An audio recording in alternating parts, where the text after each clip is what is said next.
It's good. It's your boy 80s baby back with another episode of The Perspective. Head fresh off the Notre Dame win versus Uconn. Um, Hannah Hidalgo, man. Hannah Hidalgo went crazy as usual. Um, I predicted this win on the last episode, so you know I turned out to be right. UConn looks like they're a 2-man show, and it seems like if you take Page away, they don't they concerning. So they gotta work on some things. Still a good team, still a team. I think that's gonna be tough down the stretch. You know, Page was being played tough, had tough defense played on her by Sonia Citron, but still ended up having a good game. Still ended up having solid numbers. So um, shout out to Page, but shout out to Sonia Citron for that defense that she played, and shout out to Notre Dame for the defense, for the team defense that they had. But good game, entertaining game.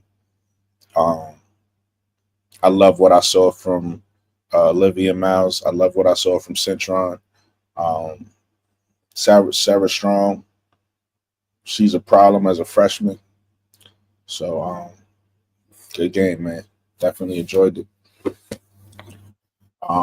Shout out to everybody. Like I said, play back game. Talk to me in the comments. I appreciate your feedback. And yeah, man. Another one in the books for women's basketball.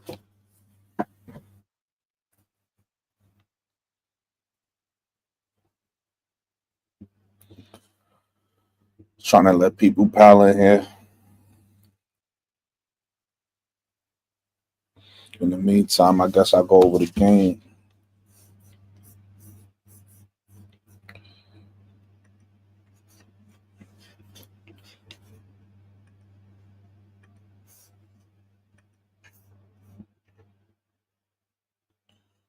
Which one do I want to use? Let's use this one.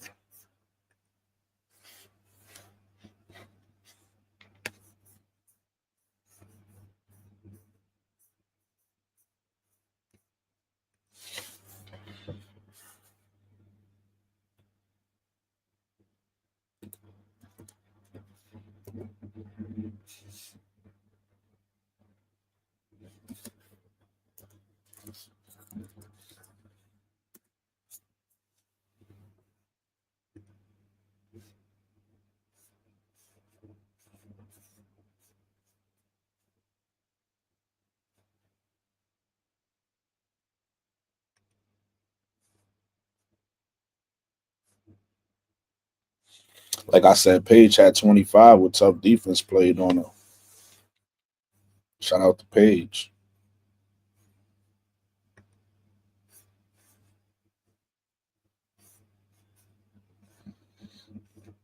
Outside of Page and Sarah, though, nobody else really gave him nothing. I wonder what this game would have looked like had AZ been playing. Would she have made an impact?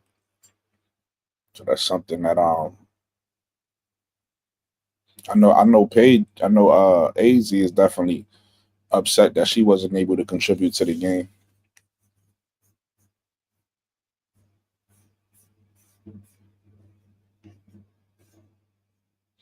KK Chin dropped 11. KK Arnold um dropped 10. I'm giving KK a nickname. Caitlin Chin.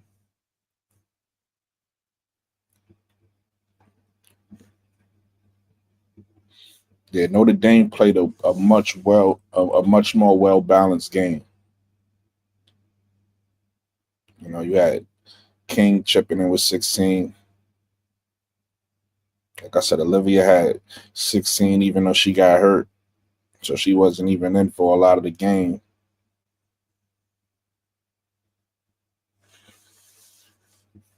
Notre Dame is lucky though, because they bench is a problem. They don't get much from their bench, so they starters really carry a heavy load.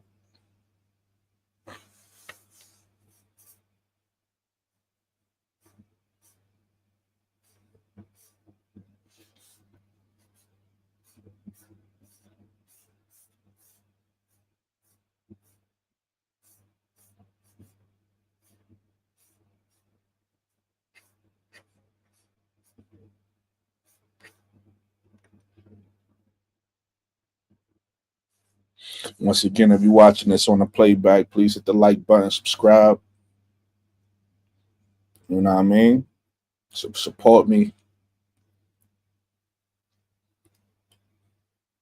I got some things in the works for you guys we're gonna see soon, but right now we just doing, you know, we just talking basketball, man. We talking women's basketball. So you know, hit me with your questions. Anybody want to come up and talk on the panel? You can definitely chop it up. Everybody's welcome. Every fan base. All the Caitlin Clark fans is welcome. All the Angel Reese fans are welcome. All the Asia Wilson fans are welcome. All the Golden State Valkyrie fans and the Toronto Tempo fans are welcome. Even if you are Portland fan, we don't know the name of the team yet, right? But you all welcome. So far this year, we got two really good games, though. You know, Notre Dame, and Notre Dame was in both of them. Shout out to Notre Dame. You got Notre Dame versus Texas, and you got Notre Dame versus Uconn. Two good games. Two really good games. I'm excited. I'm excited to see what the tournament is gonna hold. But right now, man, we getting some good basketball. So what's up, my brother? Take your time. Whenever you're ready, take your time.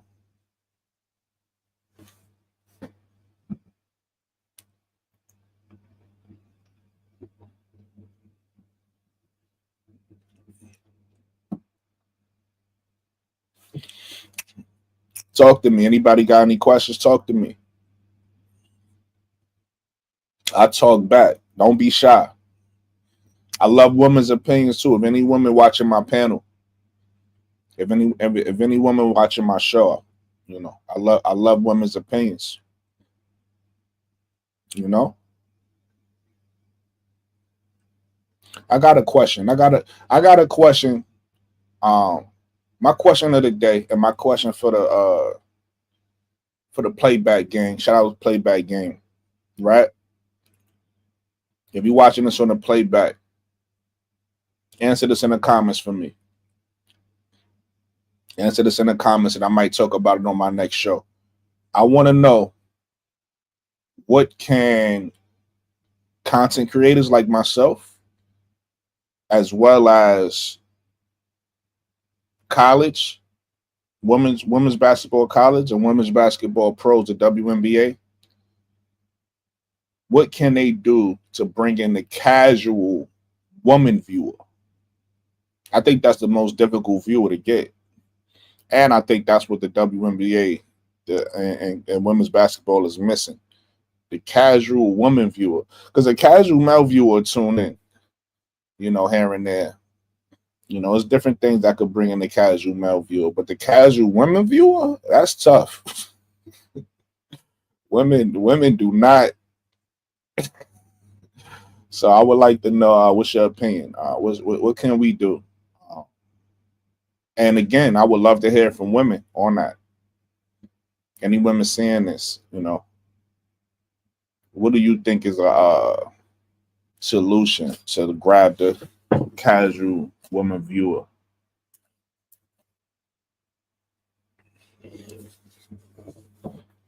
The casual woman fan.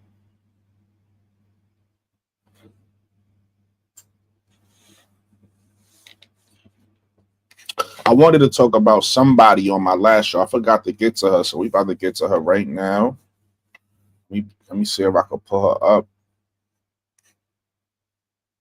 Let me see if I can find her. Give me 1 second.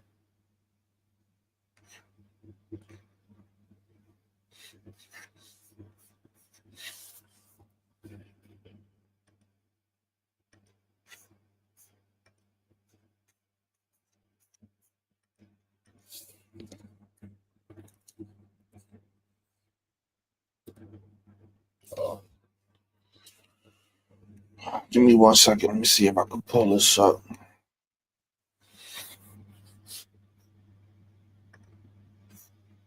There we go.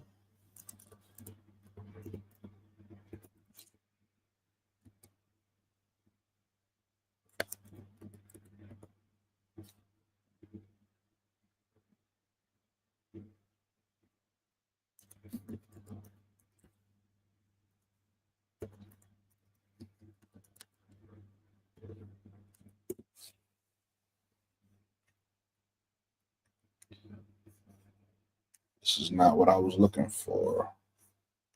That's not what I wanted. There we go. That's what I wanted.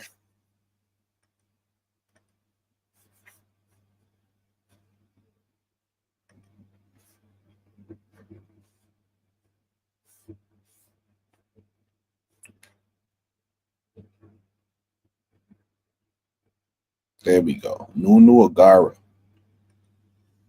I wanted to check her out, man. I meant to talk about her on my last stream, but it slipped my mind. But she caught my eye during the LSU game. She caught my eye during the LSU game. Let me see. Right here. 29 points, 13 rebounds. At 6'2". Right? At 6'2", and I believe she is senior. That's tough, man. That's tough work right there. Let me take a look at her. She played for Stanford. Oh, okay, she a sophomore. I could have sworn I thought I saw she was a senior last time I looked. So that's my bad. She's a sophomore. I mean, that's even more impressive.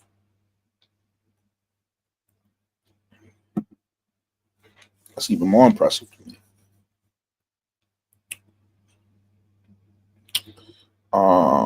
PR 34. Okay.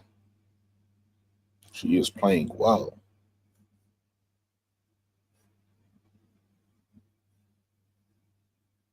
True rebound percentage is 13. She grabbed 11% of her team's offensive rebounds. 13% assists from a 6'2" forward is really good. So yeah, if y'all haven't heard of her, check her out. Nnaaw. She had herself a hell of a game against LSU, even though it was a losing effort. She caught my eye. Congratulations on your podcast, Brooklyn. Thank you so much, lovely. I appreciate you so much. I appreciate that.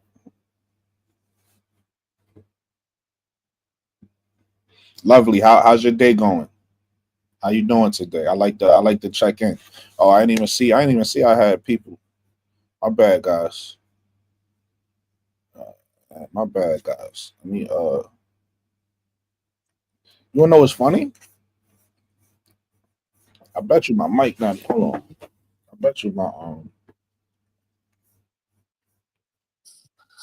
Brooklyn, what up, my boy?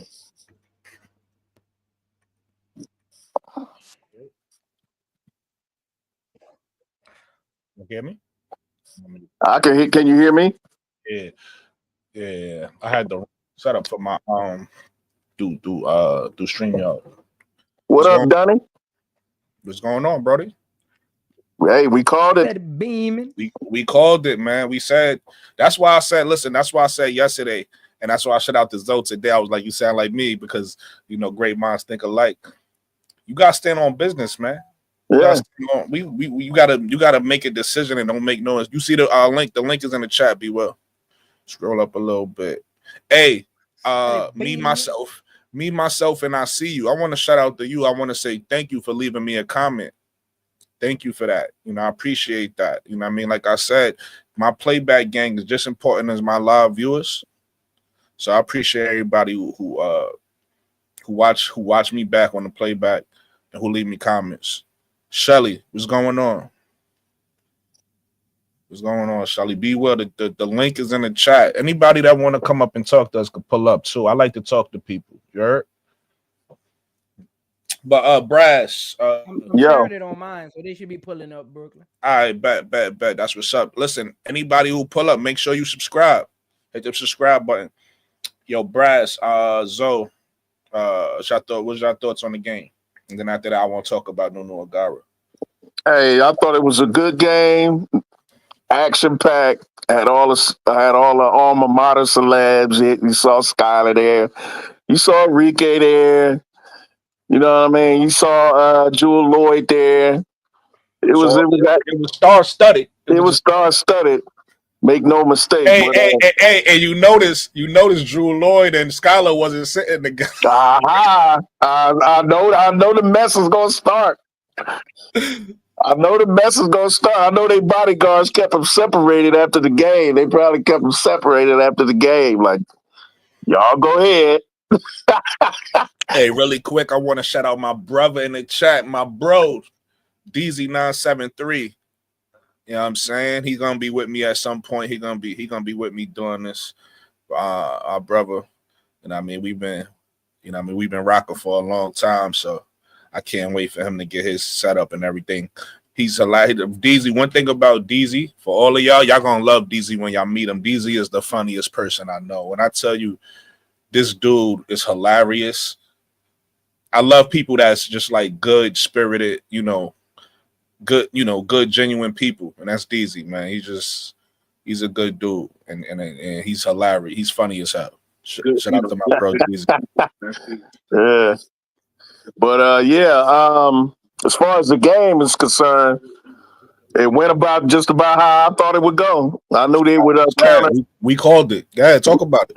Yeah, because remember what I said. I was concerned about their depth, but I said I told Zoe this too. I said it depends on how these guards control the tempo, control pace, and Hidalgo and Olivia did it to perfection. And Hidalgo being the dog that she is, that's another reason why I picked them. Plus, they were at home. Cabbage Patch Kid, Hidalgo. I love the way she played on the court. She's such a sweetheart off the court. Have you ever seen? First of all, she's beautiful. Have you ever seen her off the court? Dresses, nails done, hair done, pretty smile, very mild mannered. Get on the court. What you call her? Hidalgo. Yeah. That's why they call her Sour Patch Kid, because she's sweet and sour. Like you. Yeah. About her. Hey, lovely. Happy to hear that you're doing good. Everybody in the chat, how was your day? I hope everybody having a good day. Same thing on the panel. How was y'all day before the game started and everything? Hope y'all had a good day. How was y'all days, Brass and so? Pretty good. Just working, man. I hear that. Listen, yeah. But what do you think about Centron? Her defense, bro. I love it. I love what I'm seeing from Citron. See, when I was saying in the chat, I wasn't criticizing Citron. You know how, like, when you love somebody, you want to see the best for them. Yeah. So, like, what she was doing today, I loved it. I'm so spoiled. I'm so spoiled. I love to see that girl shoot. So I'm like, I want more buckets. Shoot that thing. Let it fly. Like, I love it when she let it fly. You know what I mean? And even though she didn't score a lot today, the buckets that she took today made me happy. Right, I love to see her aggressive because I know what she's capable of. Right, that girl, you seen it a couple games ago. I forget who they played, but all three of them was in the 20s. Right, so Hidalgo, Olivia, and Sonia got takeover ability. All three of them got it in them. It's just that when you play on a deep team, and that's why I respect Sonia so much, because it takes a lot to be a role player when you know you could be a star, right? So I respect Sonia so much because she's taking a role player position, but I don't want people to mistake Sonia because she's taking a role player position, right? She just know what it takes to win. You want a deep team. Right. So when you want a deep team, you sacrifice. She like, I'm going to be the lockdown defender. No disrespect. Listen, Hidalgo is Hidalgo. We know she a dog, and we know, she's gonna get steals. Olivia's Olivia. We know we love her. No disrespect to neither one of them, but neither one of them could defend like Sonia for the simple fact that she's 6 foot, right? So Sonia is saying, I'm the one that's 6 feet tall. I'm 6'1", actually. I'm the one that's 6'1". I'm the one that could step up better than the rest of us and play this role. You guys take over the star role. Right? Yeah. And that's what you do on a winning team. Olivia's like, you know what? Hidalgo, you a point guard. I'm a point guard, but you more aggressive than me. You a better scorer. I'm a runner. Even though I'm bigger than you, I'm gonna run the point role. You run the scoring role. You get what I'm saying? They both can play point. They both can get people, but it's like they playing their roles. They playing smart. Hidalgo was like, yo, listen, I got energy that's unmatched. So I'm gonna be the dog out here. You get me? Yeah, you guys play your role. I'm gonna be the dog. I'm gonna make sure we win these games. I'm gonna be the one that's most aggressive. And they all playing their role. And then everybody behind them. I respect what King did today. You know, King, that was the X factor. I forget what game it was she played. I felt like she was shooting too much. I forgot who it was. It might have been USC. It was somebody. I felt like she was shooting too much. I ain't like it. But today I liked her energy. I like what she brought to the table. I like the shot she was taking because again, everybody got a role. She played her role perfectly. She played her role perfectly. And you can't get wins if somebody is not playing their role. Right? If that ball goes to her and she's wide open, she's hesitant to shoot, you done fucked everybody else's job up. We done did our job for you to get an open shot. So you gotta shoot. And then even the big girl, she didn't get a lot of shots today, but when they got her the ball, she made the right offensive move and made the right shot. So and it's funny because you say that Brass, because you was 100% right about the bench. It's funny you say that starting lineup for them gotta carry. They have to play together. And they carry a heavy load. Yeah, because like you said, they didn't get much from the bench. Right, and that was an advantage. That was an advantage for Uconn. Uconn had a little bit more off the bench, but it really didn't matter because that again, what we saying, that starting lineup, everybody played their role. In Brooklyn, this is the thing, Brooklyn. Yes, Uconn had the bench. Gino Auriemma has a deep bench, but the thing is, when you bring in those bench players, Notre Dame still has their starters in there. Your second team, Gino, is no way near good enough as your first team going against that team. Right. So the fact that Notre Dame, just brilliant. And I give the credit to Ncaaw because she was a point guard herself. She knows about pace. She gave birth to an NBA player. So she knows her basketball. And she played the game herself. Right. She played in the Wnba. She played high. She won a national championship with Notre Dame. She was the starting point guard on the national championship team. So she knows about pace. She knows about control. Hey, Burns, hit the link, Burns. Anybody. Mike, hit the link. Burns, hit the link. Yeah, I ain't cutting you off. Yeah, bro. Yeah, and she's, so a brilliant game plan.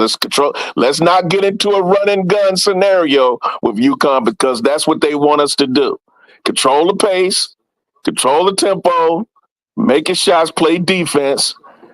Paige Beckers is the key. Centron, that's you. Okay, Hidalgo, be your dog self. Olivia, be yourself. King, you make sure you get rebounds, stick backs, and hit your mid-range. Kovar, you just protect the rim, get as many blocks as you can, do what you do. You're a freshman. I don't expect that much from you, except be big. So, it's just brilliant game plan. And they didn't try to run with Uconn. They didn't fall to the trap. And she stuck to her 3 All-Americans. Hey, Brass and Zoe, y'all want to answer this for Jay Burns? You think UConn would have won if they had AZ? Zoe was just talking about that. Maybe, maybe not. It would have been closer. In my opinion, it would have been closer because of her shot-making ability. But I don't know. I don't know. They had a better chance with her. Yeah, they would have had a better chance, but I think Notre Dame still wins this. Yeah, game. I do too.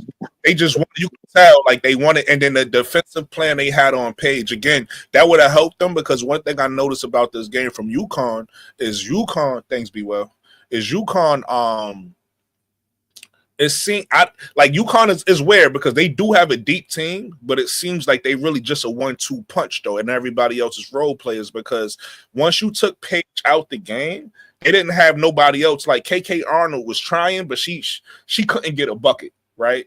Right. Katie Katie, what's her name? Katie Chen. Katie Chen. She was trying, but she couldn't really get off. It was like Paige, even though, because I even shouted before y'all got on, I shouted Paige out. Even though Paige had lockdown defense on her, she still was able to get off.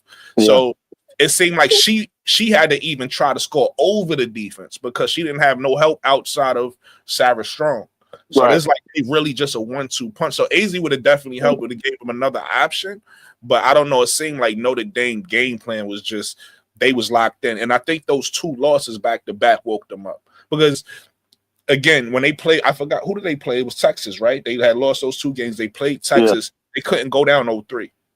Oh, yeah. That would have been nasty if they went down 0-3. And I think now with this game, they kind of like we got to keep our foot on the gas because they see how quickly it could turn around.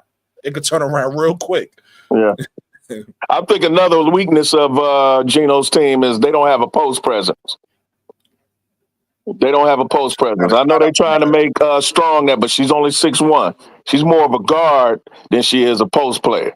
She's more of a small forward. She's more of a small forward than hey, what's going on, Miss Goody Two Shoes? What's going on? You got to shout out. I disagree with that slightly though, Brass, even though she is on the shorter side, she got that body. I do think she could play inside and outside, is what I'm saying. Like she is somebody who plays on the perimeter a lot, but she got that body. Like she could play the post with that body. To play against the big teams, I disagree because she's too young right now. No, of course. When you need a viable, she's more like a Madison Booker to me than anything else. For me, I mean, she's not that throw it down and back down girls that are 6'4", 6'5", 6'6". No, I agree with that. I don't see that. And you know, Gino has had those kinds of players on his championship teams. He got one on the bench. He's had a post presence. Yeah, he got one on the bench. Well, that's not going to help. No. Yeah. So I agree with you what you're saying, but the reason why I don't think it's going to be a problem, I do agree she's a freshman and she's young, so of course you're going to have growing pains. You might not figure it out the first time, and then also she's actually 6'2". Also, she's going to struggle against, I agree with you, she's going to struggle against like the 6'7" players or whatever the case may be, but her game is so she got so many tools in her bag that she don't necessarily have to go down and bang with everybody. So offensively, I think she's gonna be fine. Defensively, I don't want her to bang, Brooklyn. That's what I'm saying. They don't have a post presence that can bang.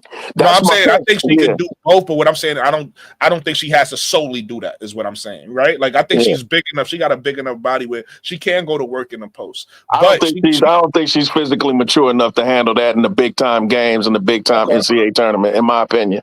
Okay. I just don't. She's not ready. I'm not even saying she is either because I haven't watched a lot of her. But from what I've seen of her, she no pun intended, she's a strong player. Right? Yeah, she's a strong player, but not strong enough this year. She's still a pup. I'm talking about a veteran I know Koval is a freshman or is young. She's a freshman too, but she's 6'5". Yeah. But you talk about I'm talking about a tall, like Aaliyah Edwards, Stewie. All the bigs that Gino is used to having on those championship teams. Yeah. He's used to having that banger down low that you could throw the ball to that could take pressure off your guards. I don't see that kind of presence with Uconn in this game or any other game. Other games, they're just superior to everybody. And Sarah Strong against the average team, she'll get her funky on. But against the top 5 team that have bigs or they have a strong lineup, I can't see her dropping down into the paint and giving you an automatic 2 or a foul, get to the free throw line. You know what I'm saying? With her post presence. I think Uconn lacks that, in my opinion. Now, Sarah Strong, she'll get it off on once in a while, but like I said, against the top 5 national championship contenders, they got those bigs down there. I think she's going to have trouble. Yeah, this is the girl I was telling you about. This is the one that come off their bench, Jana Alfie. Yeah, she's 6'5". Yeah, but what did she do today? come off the bench. Like, Much I'm watching it now. Look, like I said, But I don't think the post presence was necessarily the issue for them today. it would have helped them if they had one. I think some of them girls in trouble. You get them in, especially Koval. You get Koval in foul trouble. Now they don't have no rim protector. She on the bench. That's what I'm saying. Because she made not a lot of big plays, but she made some big plays down the stretch as far as her defensive presence and getting buckets down low. Right. She helped out a lot. You know what I mean? Despite what Zoe would tell you. Man, to me, my opinion. I understand your assessment, but my opinion is more me too, Brad. My opinion is more so. What you say? I said you were clowning me too about my opinion. I know, but no. I defended you, B. Will. I told Zoe, I said, Zoe, don't act like the girl can't improve. Because he was, hey, Brooklyn, Zoe was clowning him for saying that Koval is a future first-round draft pick. Zoe went off. And I told Zoe, I said, look, in her defense, she's a rookie. She's a freshman. She's 6'5". You can't teach height. She's European. So it's going to take a while to develop her. She's going to develop. She's going to be better than she is now. If he's saying first round draft pick, that's possible. First. That's what I told Zoe. I said that's possible. I said you can't determine that 100% right now while she's a freshman. Right. If he's saying that she's going to be a number 1 overall pick, that's where a conversation is at. But a first round draft pick there's a lot of people that's first round draft picks that's not even that good. So right. That's what Brass was clowning me because he was calling her B. Will's lottery pick. yeah. We was clowning after that. She has terrible hands though. I don't like her hands, but her hands showed up at the end. Yeah. When she grabbed them rebounds and she could hit them shots and caught some of them passes, because that one pass she missed, I was like, Lord have mercy. But go ahead, B. Will. I know you. Where's Zoe at? He was in here. He must have left his mic. Hold on a second. I'm here. I'm eating. You said I'm here. I'm eating. Listen, as a host now, I understand when you gotta like sneak in your little off camera time and get you something to eat on these streams. I understand. Zoe gotta go get his gumbo. You know he gotta eat his gumbo. I've been on since 4:45. No, I know. I understand. I be doing it too. Like when you see my camera go off for a reason. Yo, hey, shout out to everybody that's watching in the chat. Shout out to everybody that's watching back on the playback. Hit that like button, subscribe. Hit me in the comments. Tell me what you thought about the Notre Dame Uconn game. Be well. What's your thoughts, buddy? Hey, if you're trying to come up, I dropped the link in my chat. So, Mike, if you was trying to come up, the link is in. I put. And I turned off the authentication, so it should be easier. Yeah. You guys ain't had no issue joining the chat, right? No. I didn't have anything. I'll give you my comments in a minute, bro. Give me just a second. No doubt. Me and Brass will hold it down. Yeah. Let me highlight this chick real quick though. Ncaaw. Again, I like learning about. Hey, Brooklyn, real quick. Big shout out to you for telling us about that guard down there in Florida State. She's a dog, bro. Oh yeah, she don't get about enough for me. I'm like, yo, she's a dog, bro. You know me, Brass. I don't mind when we talk about the popular players. Let's talk about them all day. But it's like when you just start talking about one player and forget everybody else. Like I said, she came in the same draft as Flage, so I think she should be getting the same amount of attention. She went to high school with Raven Johnson.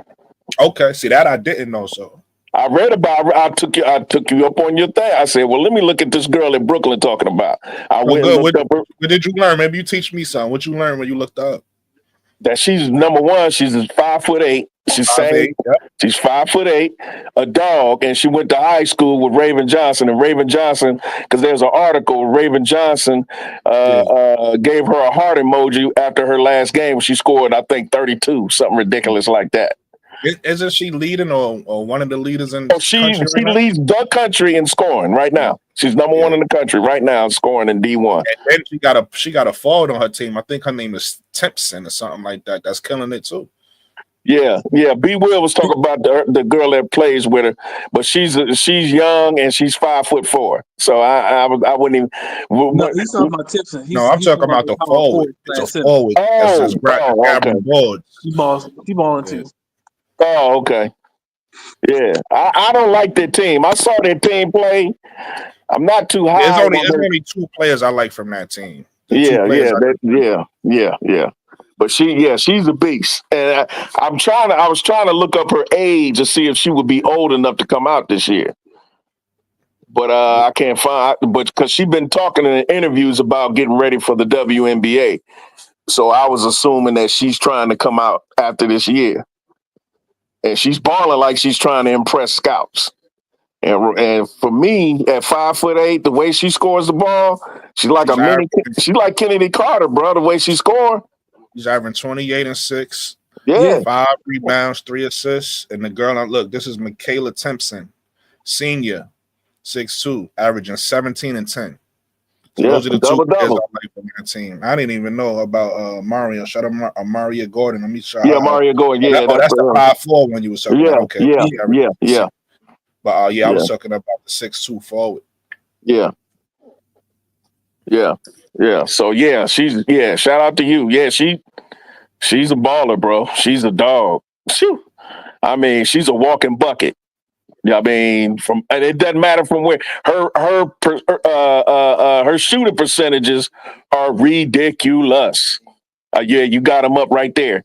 Yes, sir. Just ridiculous. Yes, sir. But she's efficient. I like to produce while we talk. I like to produce. she's efficient. When you can score that much and be efficient, good gracious alive, bro. Yeah, I know the scouts are looking at. I know the scouts. Problem on the next level. Man, gonna be a problem on the next level. Man,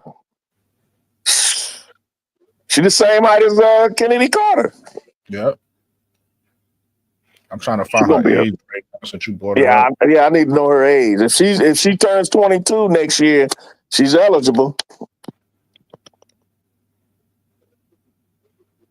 Yeah, she's definitely old enough to come out if she's 21 now and going to be 22 next year. Mm-hmm. Well, what I do know, and this is to what you're saying, and she's in the same draft class with Flage. So if she's the same age as Flage, then she is eligible. If she's younger than Flage, then she's not. Right. Yeah, because they both juniors. I think she's a true junior too, just like Flage is. Mm-hmm. But you never know with these girls. Some girls, some you never know. Yeah. Like my birthday in November, so I was always younger than everybody in my class. Yeah. Right. Y'all have to remember, you can reclassify depending on what school you going to. Yeah. Like, yeah. I reclassified. I was class of 07, but I was really supposed to be 08. Yeah. Yeah, they don't got nothing about the age. Yeah. Yeah, I knew cats who reclassified that be like 15, 16 years old in the 9th grade, 10th grade. I'd be like, bro, by the time you graduate, you be 19. Yeah, facts. Yeah, I was 17 when I went to college because I went a year earlier. Yeah. Yeah, some come like, for instance, for Ohio State, Sonny Styles. He was supposed to be a senior last year in high school, but he reclassified and went to Ohio State early. Yeah. And they do that a lot here in Ohio in basketball, AAU basketball too. Yeah, but you only can do it. I was able to do it because I was at a prep school, so you only can do it. Like a lot of the public schools can't do it because you don't get some of the classes you need to reclassify. You become a senior. But at prep schools, your 4th year, you're taking college courses. Right. So you're after your 3rd year, you're literally done with all the high school courses. Right. You got to be at most. I don't think I've ever seen a reclassified from like a regular school. I don't think I've ever seen that. Right. Well, Sonny Styles went to he's from the suburbs, but he went to a suburban school. It's not a private school. Yeah. You know what I'm saying? He reclassified. Gimble Reed's son is at he's at a Matter Day, like he's at a academy. Yeah. You already know, Alyssa. I gotta take care of you. You be on point. I gotta take care of you, Alyssa. You already know that. Yeah. Yeah, I saw Gil's son. Yeah. Doesn't he have a daughter too that play? Yeah, he does. Somebody was telling me about her in one of my chats. She said that she's in the school too. So I think she like a year or two younger than him. Yeah. I think she was in Queen of the Court too. That's what he was telling me to check out at. He said Queen of the Court. Yep. Yeah. I gotta do it. I think it was my brother Gamble. Was it you, Gamble, that told me that? His son reclassified. Now he's a senior. Oh, okay. Yeah, see, look, she at Illinois. He was the one telling me about that. Yeah, he's at Chatworth. That's a Chatworth. That's in Cali. Yeah. Yeah, that's a charter school. Gamble said that Gilbert is at Illinois. That's what prep schools are. They don't really call all of them prep. Some are like charters. Charter, magnet school. Like, yeah. He's not like a regular high school. Right. That's like Juju. She went to the same school that Bronny went. They're in the same class. That's what's up, Gamble. Shout out to your son. So I'm in the Valley. My son play at Cleveland.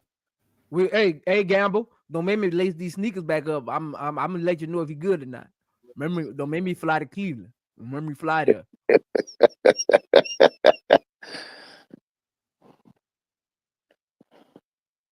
Yeah, Tanaya Latson. Yeah, she's. I was.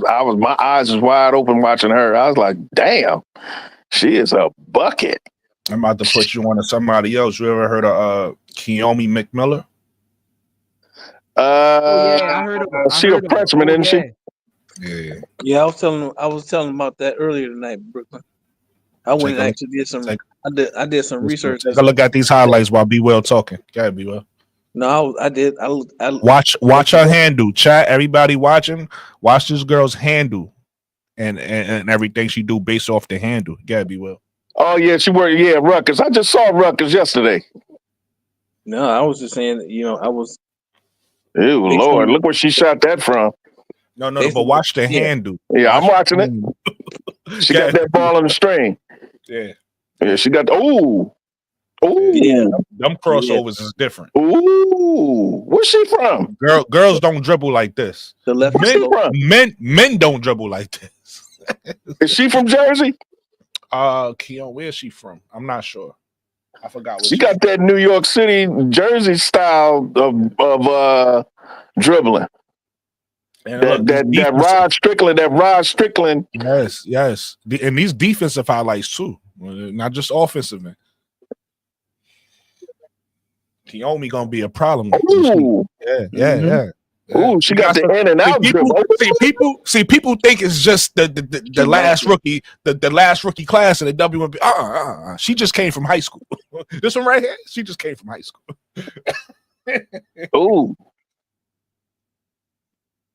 Ooh, she got that scoop shot. Look at her numbers. Brooke. Bring up her numbers when you get a minute. She balling. Yeah. And then nobody talking about it because she had Rutgers, but wait till she either transfer or get somebody to go there and play with her. Let me see where she from.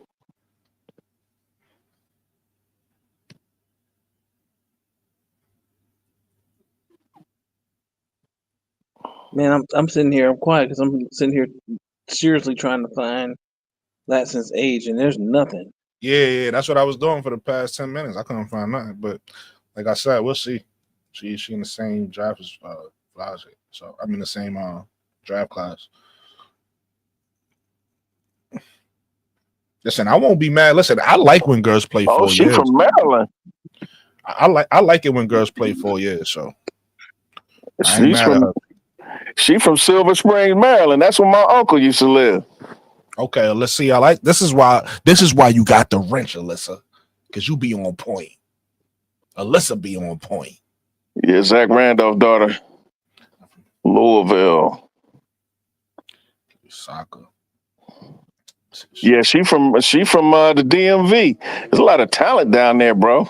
You see, she like to watch Kyrie Irving. Okay.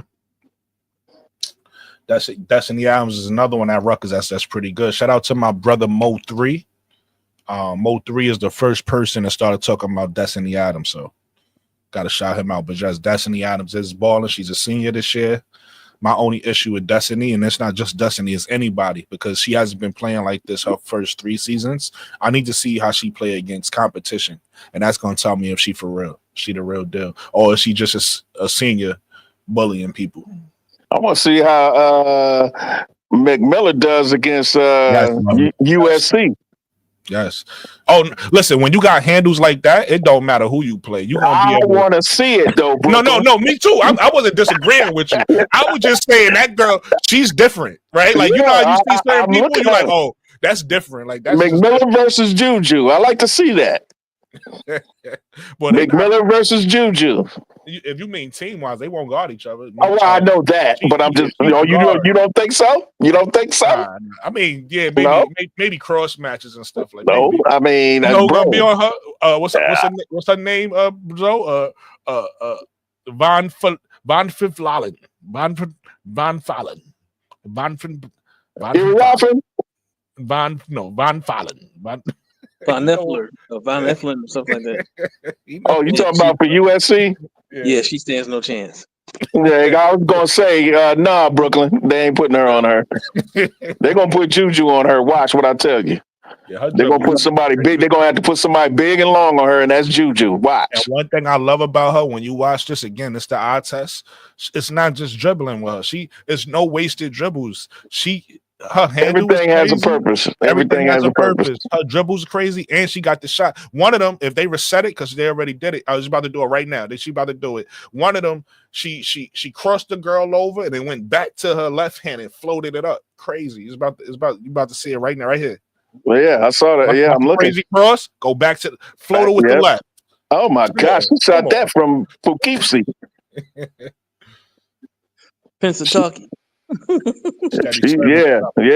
She shot that. Or Puxatani. Yeah. Puxatani. Yeah. Lord have mercy. I see you, Brooklyn. Brooklyn the scout. Brooklyn the last Boy Scout. I like that. Nah, we ain't doing that because I take Scout. I ain't taking Boy Scout because we already know what they did.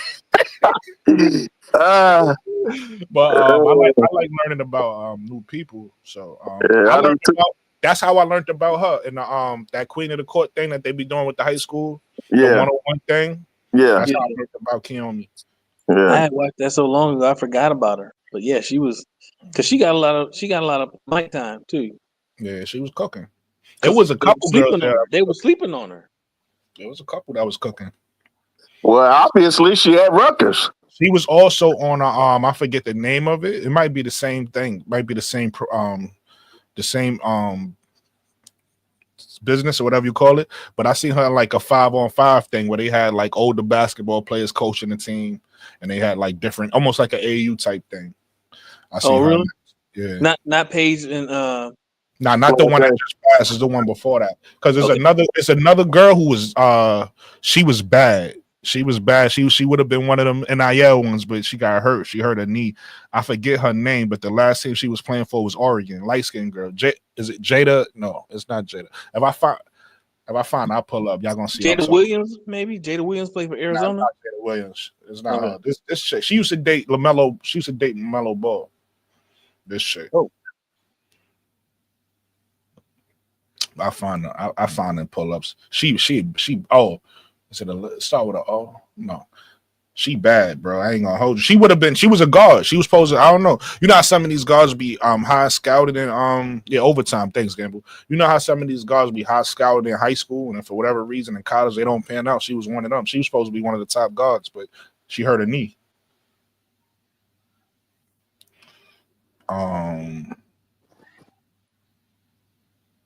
Yo, what up, everybody?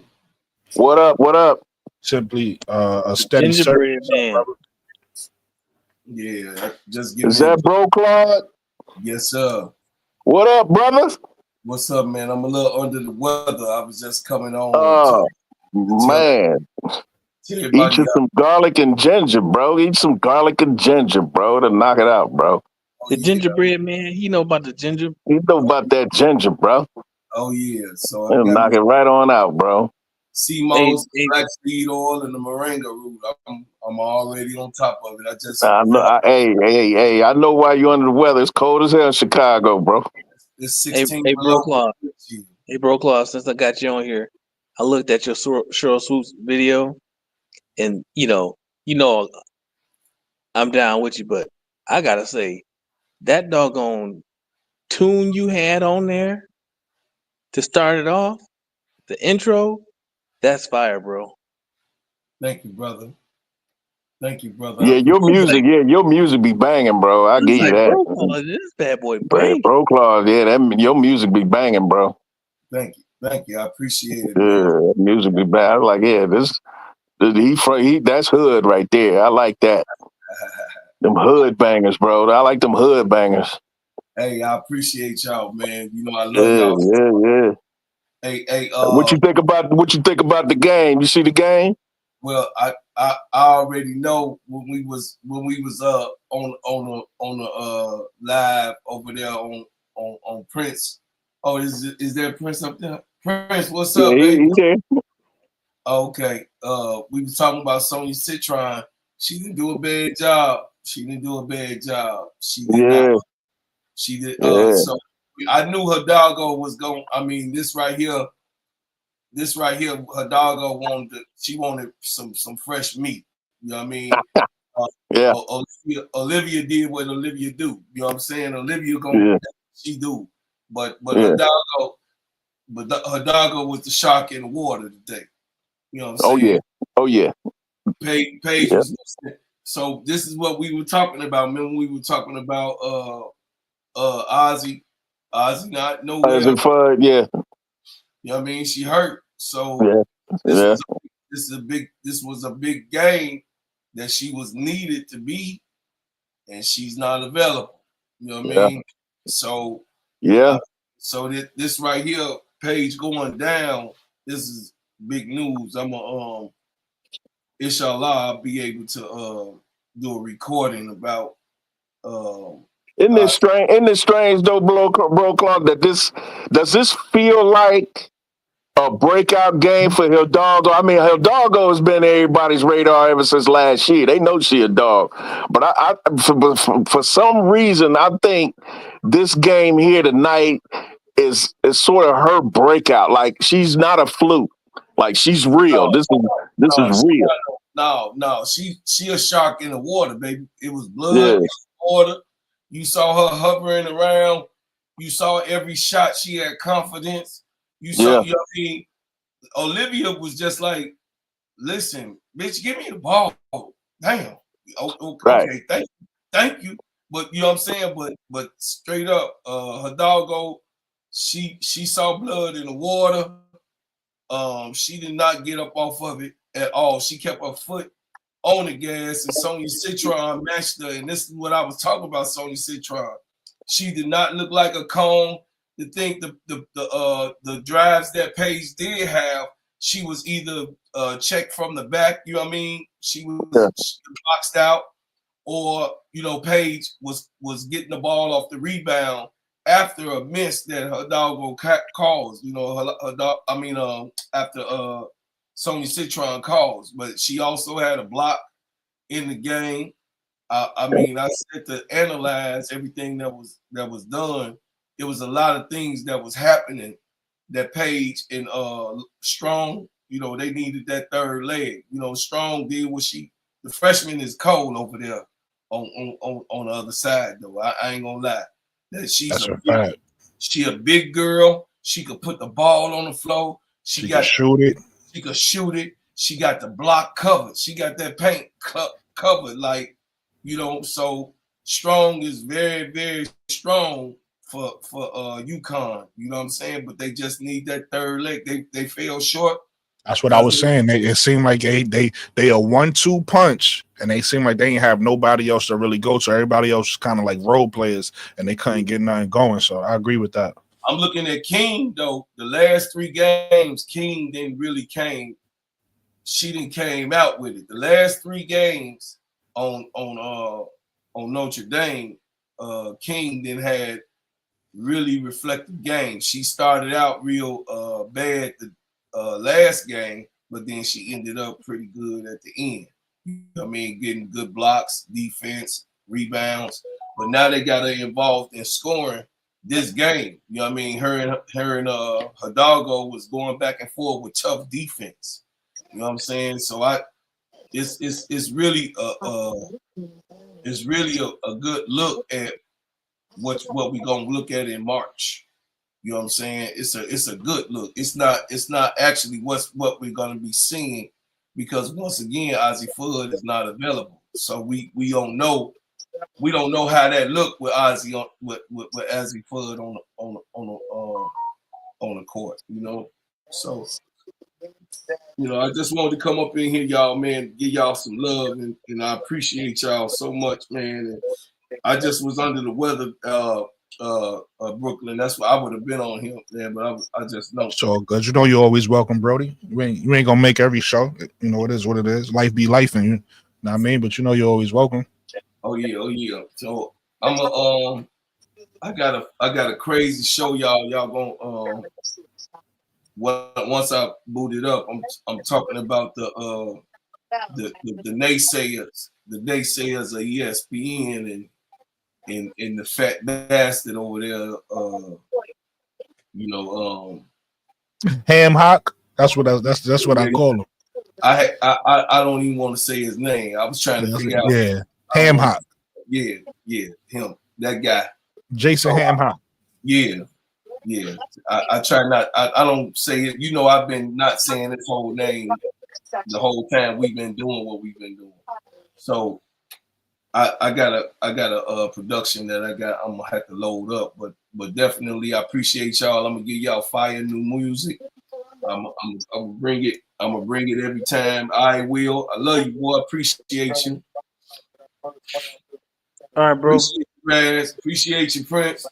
Hey, you already know. Yep. All right, I'm out, y'all. All right, brother. All right, brother. Feel better. Peace out. Yeah, get better, man.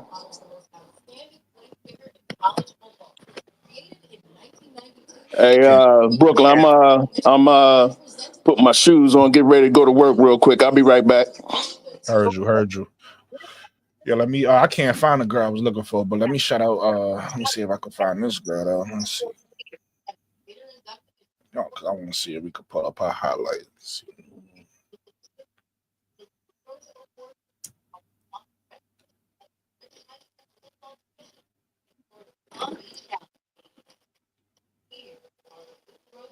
The results, okay. Well, I ain't gonna play the highlights then, since I can't find her. But What are you trying to look for? New Adara. Oh, I know who that is. I spelled her name wrong. That's why. Let's try that again. New. There we go. There she go. Let's see if they got a highlights against LSU on here. I don't think they do. She got crazy though. This is a game right here. 29-13 off 75 field goal percentage. Let's see if Stanford.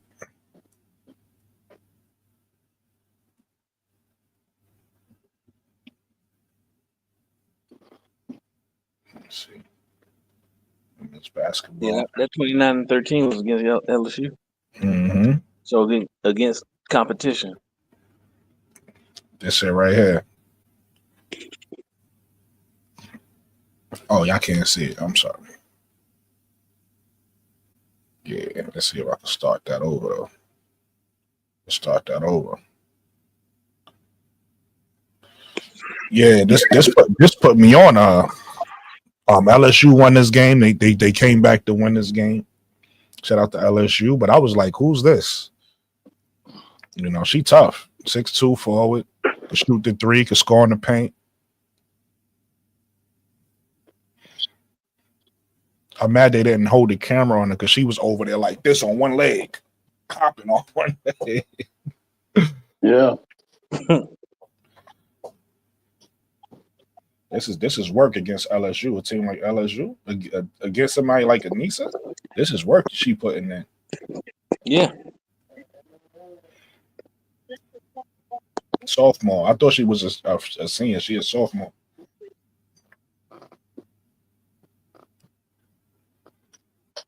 So I just like to highlight new people. You know what I mean? You find out about somebody new, why not share it? We keep talking about the same people and over. Ncaaw, she played for Stanford.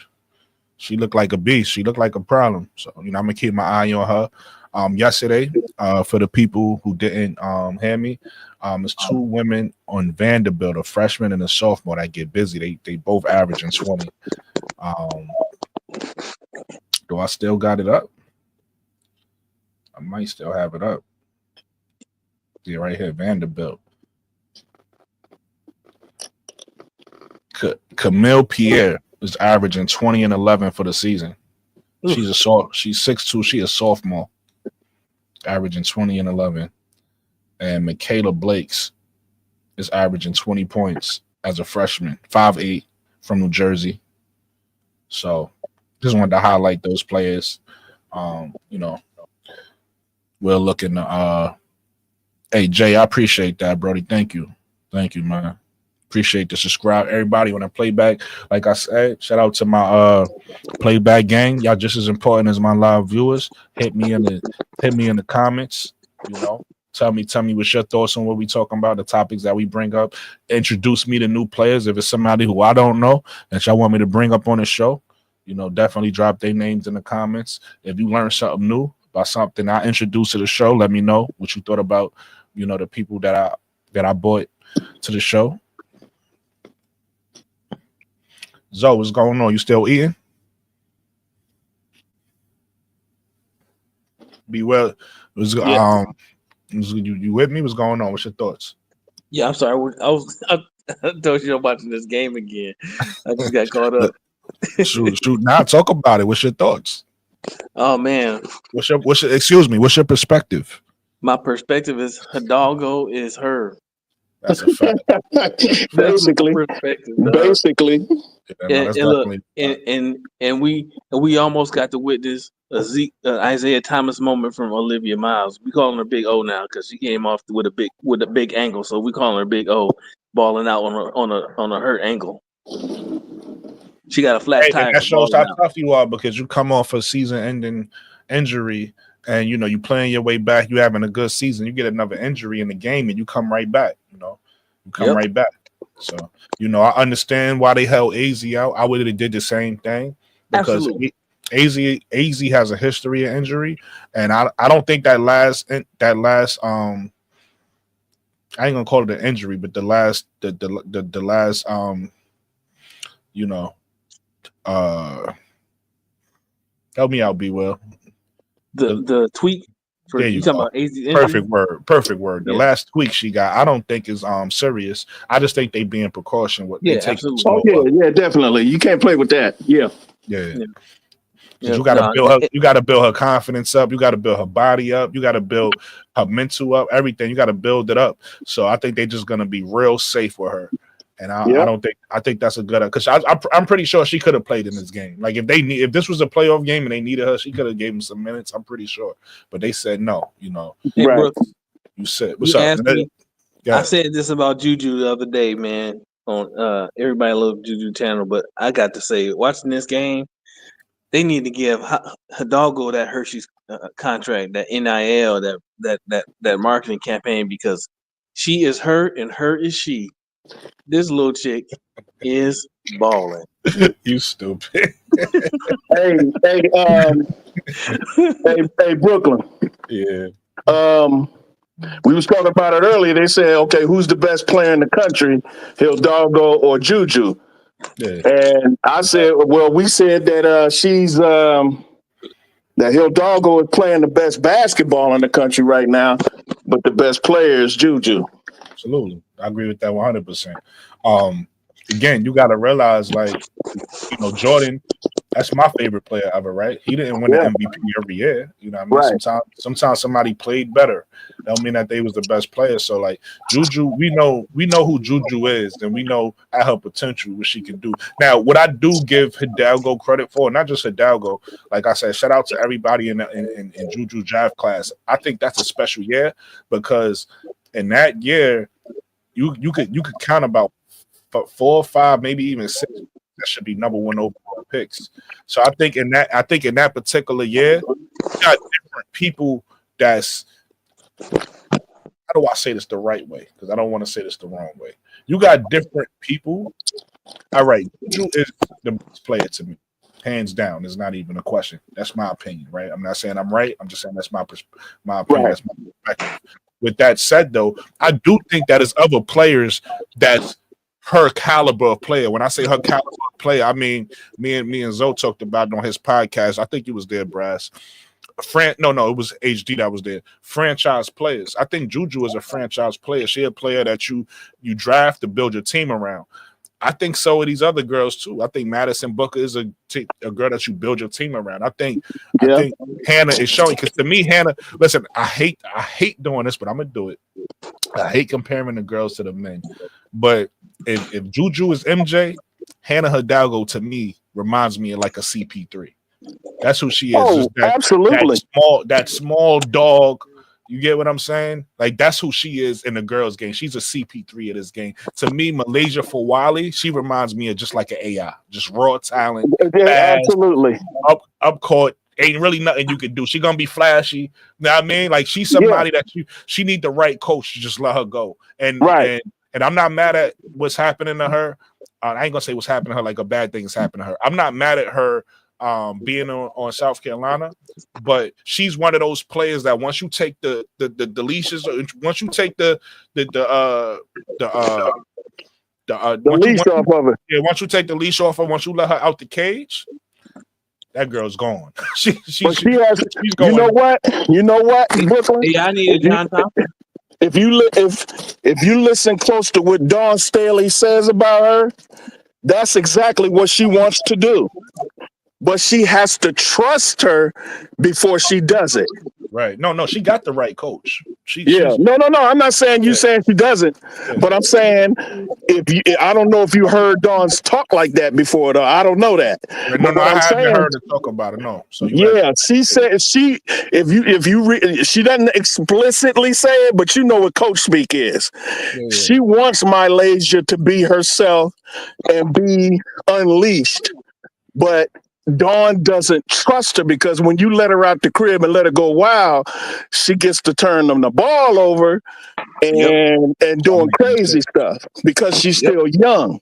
Now, once she understands, told me I was crazy when I said that. Huh? What'd you say? Somebody told me I was crazy when I said that. But Dawn, right? Yeah, she is. But this is the truth of the truth. Yeah, you're right, 100%. Yeah, Dawn has to be able to trust her to take that lead, like you train your dog. You train your dog. I don't want to compare to no dog, no animal, but I'm just saying when you're using the leash example or whatever, you train your dog to do certain things, and once he can do those certain things, you take the leash off. He's not going to run off. He's not going to go up and jump on a child. He's not going to go and just bite people around. He ain't just going to shit all over the place. He's not going to shit in these people's yard. He's not going to shit in, you know what I mean? Yeah. He's not going to attack your poodle. He's not going to attack your German Shepherd. He's going to be cool because that's how he's been trained. Same with but if need be, he'll go nuts and kill everything in sight if need be. Right. And that's what Dawn is trying to do with Malaysia. He's trying to get her to understand the game of basketball, when to be aggressive, when not to be aggressive, take the easy play instead of the difficult play, And that way, then she'll take the gloves off, and my laser can display the full array of her God-given talent. But she has to be trusted first. Right. And be well. I wasn't disagreeing. See, that tells me to understand what I was saying that day, because I was never disagreeing what you were saying about Malaysia. What I disagreed with, and the point I was making, I wasn't even disagreeing with you, right? I think I wasn't even saying you was wrong. I think even that day. Oh, it wasn't you, Brad. I mean, it wasn't you, Brooklyn. You Oh, wasn't you I was talking about. Okay. But what I was saying that day, though, because I did agree with you, but the only thing I did disagree with that day was that's not the reason. I felt like the reason, right? Like, you can have multiple reasons why you do something. So I felt like the reason that she comes off the bench is because Dawn has the luxury of a deep team, right? If you have a luxury of a deep team, then you could say, okay, we can make these moves. Whereas if you don't have that deep team, if you don't have guards as good as Dawn has, then even with everything that Brass just said, you still start Malaysia, in my opinion. Like, if it's another team that don't have great guards on it, whatever team you want to mention that's lacking talent on the perimeter of guards, even with the inexperience, I still start Malaysia. So I was saying that's not the reason, but I do, I don't agree or disagree only because I don't know. Like, when somebody tell me something I don't know, I listen, right? I don't argue back. I listen. The most I say is, okay, if that's the way you see it. So I haven't seen enough. Only thing I've seen from Malaysia that shows me the maturity was that game against UCLA with Dawn benched her. That's the only thing I've saw with my own eyes. Anything else, I haven't seen it, so I can't speak on it. I'm not, you guys are probably right. I wouldn't challenge that because I don't know, but I know from what I know personally, I can't personally speak on it because I haven't seen it. I remember the conversation you talking about just a second ago. I was talking about something different. Okay. But yeah, I remember that conversation. No, we agreed. Like, we were literally pretty much on the same page. We're just looking at it from slightly different perspectives. But in essence, we agreed. Yeah, now I agree with everything you said except the one thing. That's the only thing because you were saying that you think that, and I ain't trying to rehash it, but you were saying that you were saying you think the reason why she's coming off the bench is her inexperience, right? And that's the only thing I disagree with. Everything else you said, I agree with. I just said I don't think that's the reason. I felt like the reason was more so Dawn has a deep team. I feel like that's the reason, because I feel like, in my opinion, if I'm a coach or if I'm in control of a team, if I don't have a deep team, Malaysia starts for me. So that's why I disagree with that. You feel what I'm saying? But if I have a deep team where I have the luxury of doing that, I understand why somebody would do that. I understand Dawn doing it. I get it. No, so that's the only thing I was saying. That's why I said we actually agree, because I guess the reason I said we were coming from slightly different perspectives is because you see the disagreement, I see the agreement. Okay. Because I agree that the only thing that's different in terms of the situation is I was talking about maturity and so our viewpoints on the maturity is one thing, and that leading to playing time or limited playing time. But we agreed that Dawn has the luxury of a deep squad that she can do that with Malaysia. We agreed on that. You know what I'm saying? That's what, like, I could 100%. Again, we ain't got to rehash it. I'm just saying, like, we way more on target on this idea than we're off. We on the same page. Yeah, sure. And that's okay. Like I tell people all the time, I prefer. That's one word too. It's a good, let me say it like this. It's a good thing when you have disagreements. Like, we could all, like how you just said, perfect example. We could see the game the same way, right? But we might see slightly different things, and that's what makes good conversation. People not gonna tune in for us to be like, yeah, you're right. People don't give a fuck about that, right? People want to hear individual perspective, because if that's the case, I'll be on here by myself, right? If it was only one perspective, I prefer to have multiple perspectives so we could agree on some things, just agree to disagree on other things. I'm cool with that. Like I said, when I speak, I don't speak to be right, number one. And I don't speak to like have people agree with me. I don't care if I'm the only one with the opinion. If it's how I feel, it's how I feel. I don't need nobody to agree with me. That's how I feel, right? And I just think that makes great conversations and everybody bring their personal perspective. That's why you won't hear me challenge nobody's opinion unless it's framed in of, like, for instance, to give an example, if we talking about best players, if you say, yo, in my opinion or my favorite, if you say it like that, I ain't gonna say shit back. But if you be like, yo, this is just it, this is the ultimate truth, and now we got a discussion, right? Because I could disagree with that. Like, we could disagree with who you saying that is the consensus that everybody should agree that this is the consensus. We could have an argument about that. But if you tell me, yo, this is how I feel, this is how I see it, I can't argue with that. I gotta just be like, okay, cool. I see it different. I'm either gonna respond with I see it differently, or I haven't seen that, so I don't know. Yep. But I think that's dope. I love when that happens, because that makes great conversation when everybody bring their own individual. That's how you gain perspective. Ideas and perspective. That's you it. know what I'm saying? That's the name of the show. That's a fact. Yep. That's what made me go with that, because like, you know, like you try to be authentic to yourself, and you gotta start thinking about, like, when I was creating my show, I had to think about me and what do I do a lot, and I do talk like that a lot. I'll be like, yo, but my perspective, and like I do. So I was like, you know what? That's what I want my show to be, and that's how it came about. You chose the appropriate name for your project. Appreciate that, brother. Yep. What's the chat talking about? They quiet right now. They quiet. They ain't quiet saying right nothing. now. Oh, Jay Burns asked you to drop the link. Yeah, I saw that. I got to copy it again. So how many people in the chat? It's 40 people watching us. I guess they enjoying the conversation. Yeah.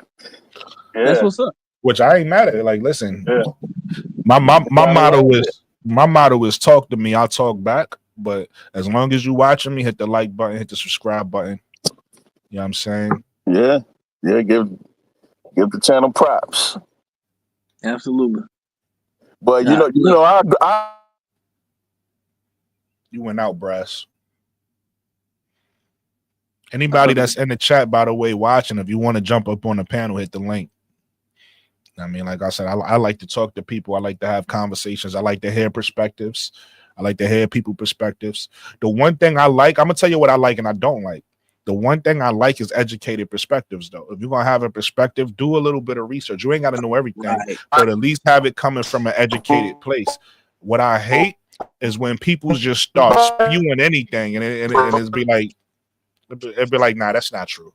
There's no facts and no evidence behind nothing you saying. So I hate those perspectives. But if you have a perspective, even if it's a perspective that I disagree with or against mine, I respect people's perspectives. So definitely feel free to hit the chat. Yeah, Brass, you back. We couldn't hear you for a second. Your mic was out. Yeah, I'm on my way to work, and so I'm probably going in and out. Nah, you good. What you were saying? Yeah, I was saying that.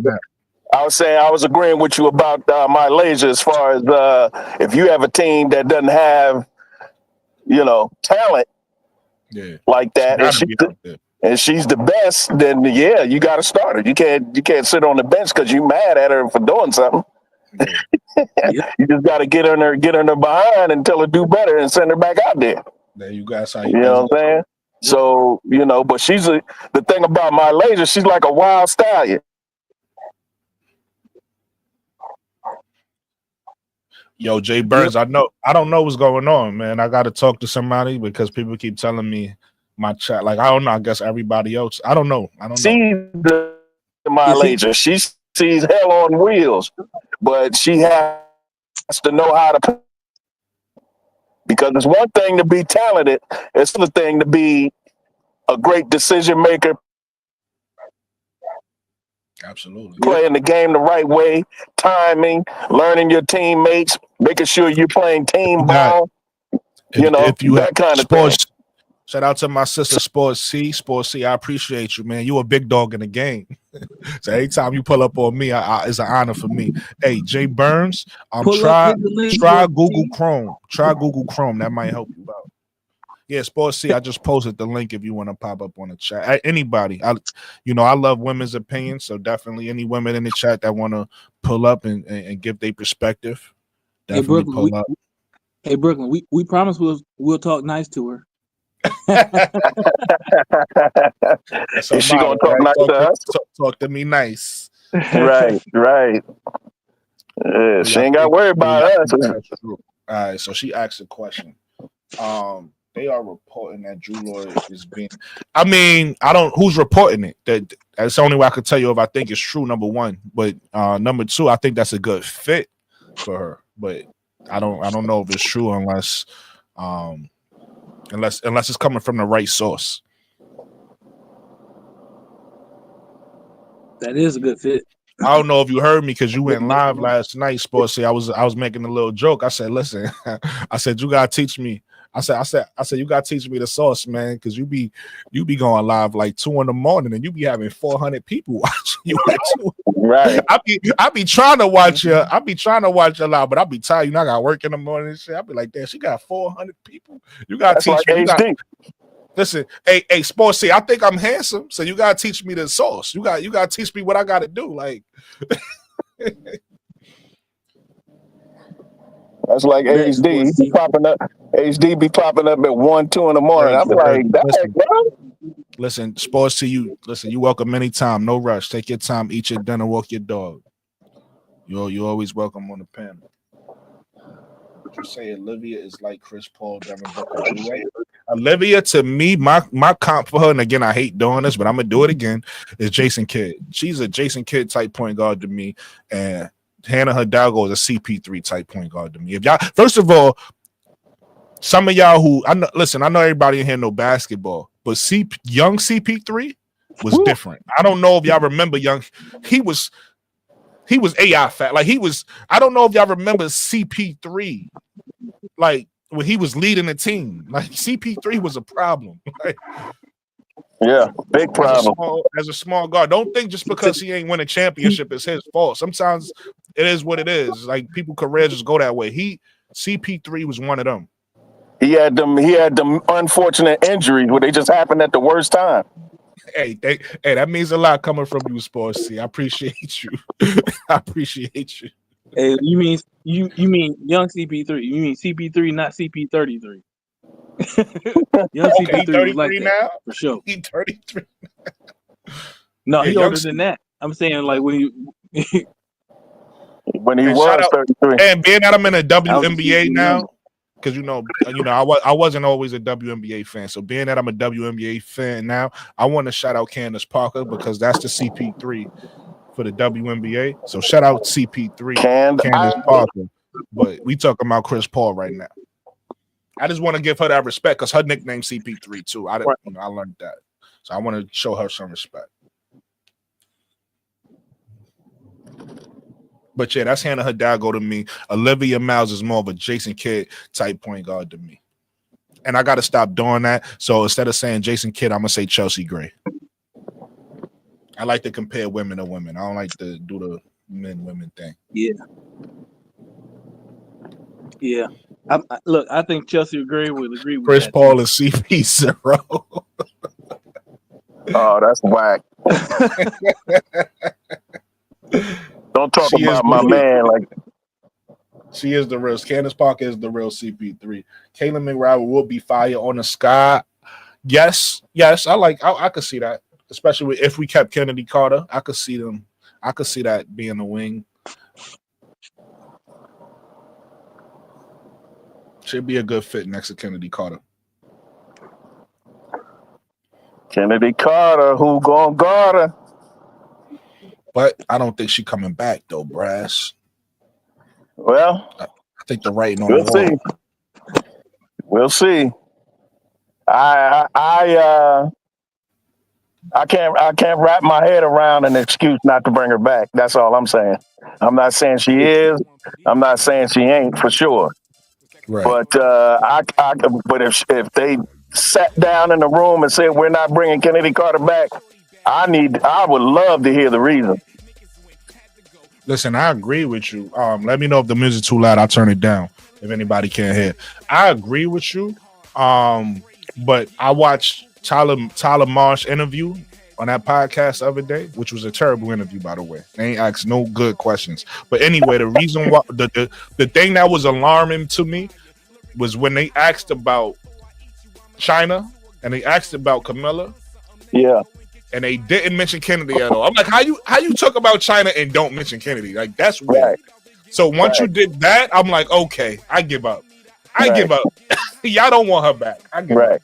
Right. So that's why I'm saying I don't think she's coming back because of that. It's like it's too many opportunities where they don't even got to say much about her, but like to ignore her out of the conversation completely is like, come on, y'all. What are we doing? I'll tell you what. Now that doesn't mean anything. They could still bring her back, but to me, it's like I'm getting tired of it now. I tell you what, teams are going to line up around the block trying to get her. And what they don't want to do is let a team get it. And now she's scorching us next year. I'll be right back. My connection bad. I'm gonna jump off. I don't see why that wouldn't be the case, Brooklyn. I don't see why that wouldn't be the case. She goes somewhere else. I agree, and make the All-Star team. No, I agree with that. What makes you think she wants to leave? Is it because you feel like the organization don't got her back? Jay Burns, what's up, my brother? What's good? What's good? What's the music? Yeah, that's me. Oh, you spitting? Yeah. Hey, yo, look. One thing, the coach on Notre Dame. Is the music too loud? By the way. A little bit. Yeah, that's what I was saying. Let me know. I turn it down. Yo, but the coach on Notre Dame, bro. Yeah. Yo, I was not aware. Yeah. Oh yeah, Ncaaw Ivy. Ncaaw Ivy. Yeah. You know, his son is playing in the NBA, right? Yeah, I know. Yeah, she fine. She fine. But she fine. There's no doubt about that. Hannah her doggo, bro. Fine. Bro, I'm saying she was hooping, bro. Like, bro, you gotta see Hannah off the court, though. Yeah, you know who's fine. Brass. You know who's fine that I didn't know was fine until we seen. I pulled up her IG. Well, not her IG, but the Valkyrie. Monique Billings is alright off the court. Yeah. Monique Billings. Yeah. I wasn't familiar with her game. I wasn't familiar. But yeah, Monique Billings one of them. But yo, like Hannah her doggo was balling out, though, bro. Like, I ain't gonna lie, but like, there's two things that worry me about her though, and they ain't even got really nothing to do with her for real. But it's like the league, like she little, bro. Like, man. I think, but see, here's the thing with that though. I agree with you, Jay Burns, with anybody else, but when you got a player like Hidalgo, I don't think her size, because she one of those players the size ain't gonna matter. Matter of fact, I'm about to break it down in a way that all you guys is gonna understand. Anybody watching this on the playback, all my guys is gonna understand this one. You ever like had to go somewhere and you had to, like, because of where you was going, you had to worry about who was with you? And if you knew you had one of your guys with you that was smaller in stature, but you knew like he hold it down, you was good. You know he could take about 3 or 4 pause. Yeah, that's me. Right. So it's like that's everybody not built the same. It's like some people can only fight one person off, if that. But some people could fight 2 or 3 people off. She wanted them. Like just how Brad said, I take her in the alley with me. She wanted them that she can handle about 3 people. Like we good. If it's 2 of us and it's 6 of them, it's really like it's even because we good. I take 3, you take 3. That's Hannah Hidalgo. She that type of 5'6". Not everybody 5'6" built like that. She definitely seemed like she built for it. But another issue though, you know, she real religious, bro. That's why she play like she play. You know the way the league set up. I don't know, bro. Oh, she'll keep some of them Caitlyn fans because those are Christian right people. Cause she Jonathan. I see your type. I see your type, Jonathan. Okay. Huh? She be posting like not even crazy stuff, but she be posting stuff that I feel like the league wouldn't even be really feeling. That's like CJ Stroud. They gonna be back on the W different though. Like, Or City, they don't got nowhere to go. They're gonna be back. They're gonna talk shit. Nah, I don't think they'll hold that against it. Yeah, they'll be back. But here's the thing. I think people, herself, and people is starting to see those fans for who they truly are. Those fair weather fans that's just there for confusion. People seeing them for who they really are. Like nobody want those type of fans that just leave because you say something. Like that's not no real fan. Right. That's a fact. Cause you know I'm a Caitlyn fan, but yo, the stuff I've been seeing on Twitter lately, bro, it's wild. Like they acting like she was running for president or something. Right. Right. Yep. Like I don't care what side she stand on. I'm just here to watch her hoop. Right. What's your thoughts on the game, Jay Burns? I mean, I had a feeling Notre Dame was gonna win. I don't know, like the last game I seen from Uconn, they wasn't really playing nobody for real, but they didn't seem like they was really into it. I don't really know how to explain it, but I just felt like Notre Dame looked more hungry. They looked more hungry the last couple of games. They definitely had. Sonia Citron, like her defense on page was pretty good. I mean, she did the best she could do. You know what I'm saying? She held her the best she could do. You know what I'm saying? The Hannah Hidalgo was balling out. It was a good game, but I mean, I just felt like Notre Dame wanted it more. Definitely saw that. Yeah, Notre Dame definitely imposed their will on them. You know what I'm saying? So I don't know if y'all heard. I just saw this. That's why I'm bringing it up right now, randomly.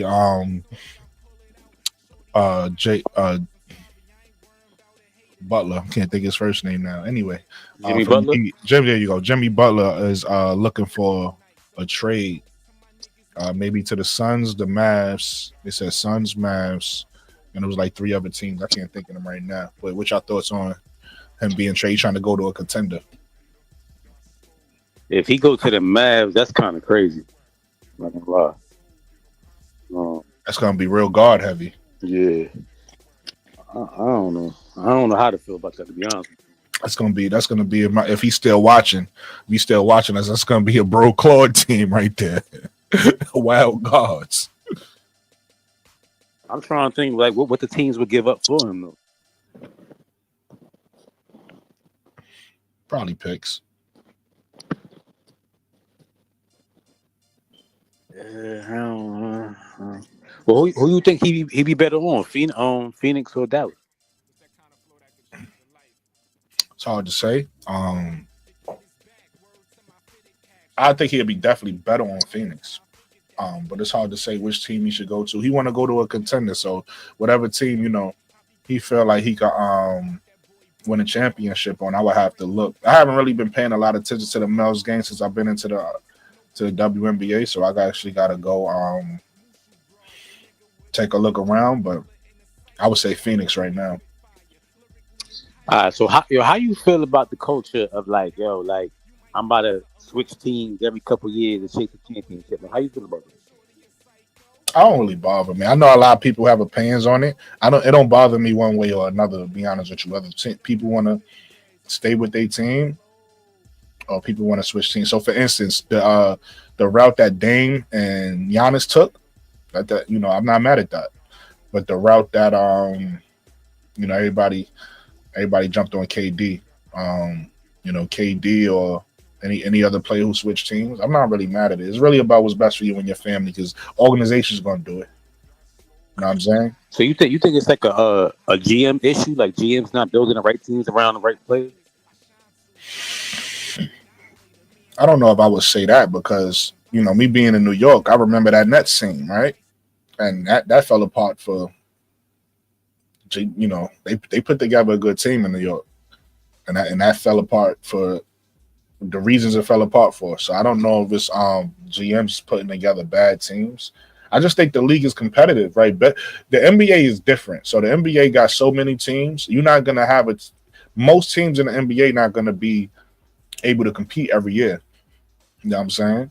You're gonna have probably 3 to 4 teams that's able to actually win a championship. The rest of the teams is just playing to play. So everybody, and then also not only that, typically in the NBA, in most of the eras in the NBA, except for like the 70s, you always had one or two dominant players that's going to win all the championships. That's a fact. So it is what it is. It's just like everybody not going to win. Like if you playing X players era, you're not winning. Like it is what it is. It's that player's era, and it is what it is. So I just think this is an era where players are trying to take the control back from the organization. Because like I said, the organization for years, what we used to is the organization making moves that works for them. And that's the basketball we used to. So now that is a different era where the players is doing things that work for them. People don't like it. People is like, you joining that team and try to get an easy championship or whatever the case may be. And I'm not mad at people who feel that way. I'm not saying that those people are wrong. I'm saying it don't bother me. I'm not one of those people that's gonna that give a fuck about it, really. Yeah, see, I'm like indifferent. Like, I mean, on one hand, I don't mind it because I'm like, yo, bro, do what you gotta do to get a ring. But at the same time, I just like having the competition spread out. I don't know. Like, I like that too. Right now in the NBA is for our generation, right now in the NBA, this is the most parity that we've ever seen. So I agree with you. I like it when it's like, it's no super teams. I like it when it's like every team got like two stars, and it's like everybody could compete. But like I said, even with that, you're still gonna have like the top teams that could win it, and then everybody else with just good teams. That's a fact. But I agree with what you're saying, though. I mean, I ain't even gonna lie. Like, since the W, I ain't really been paying attention to the NBA like that. So I kind of got to get back into it. To be honest with you. John ain't got a question for y'all. If y'all want to answer that. What question was that? He's asking. Final four. Yeah. I got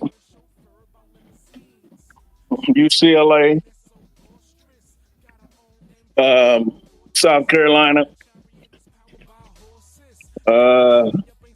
Oklahoma, and Uconn. People sleeping on Oklahoma.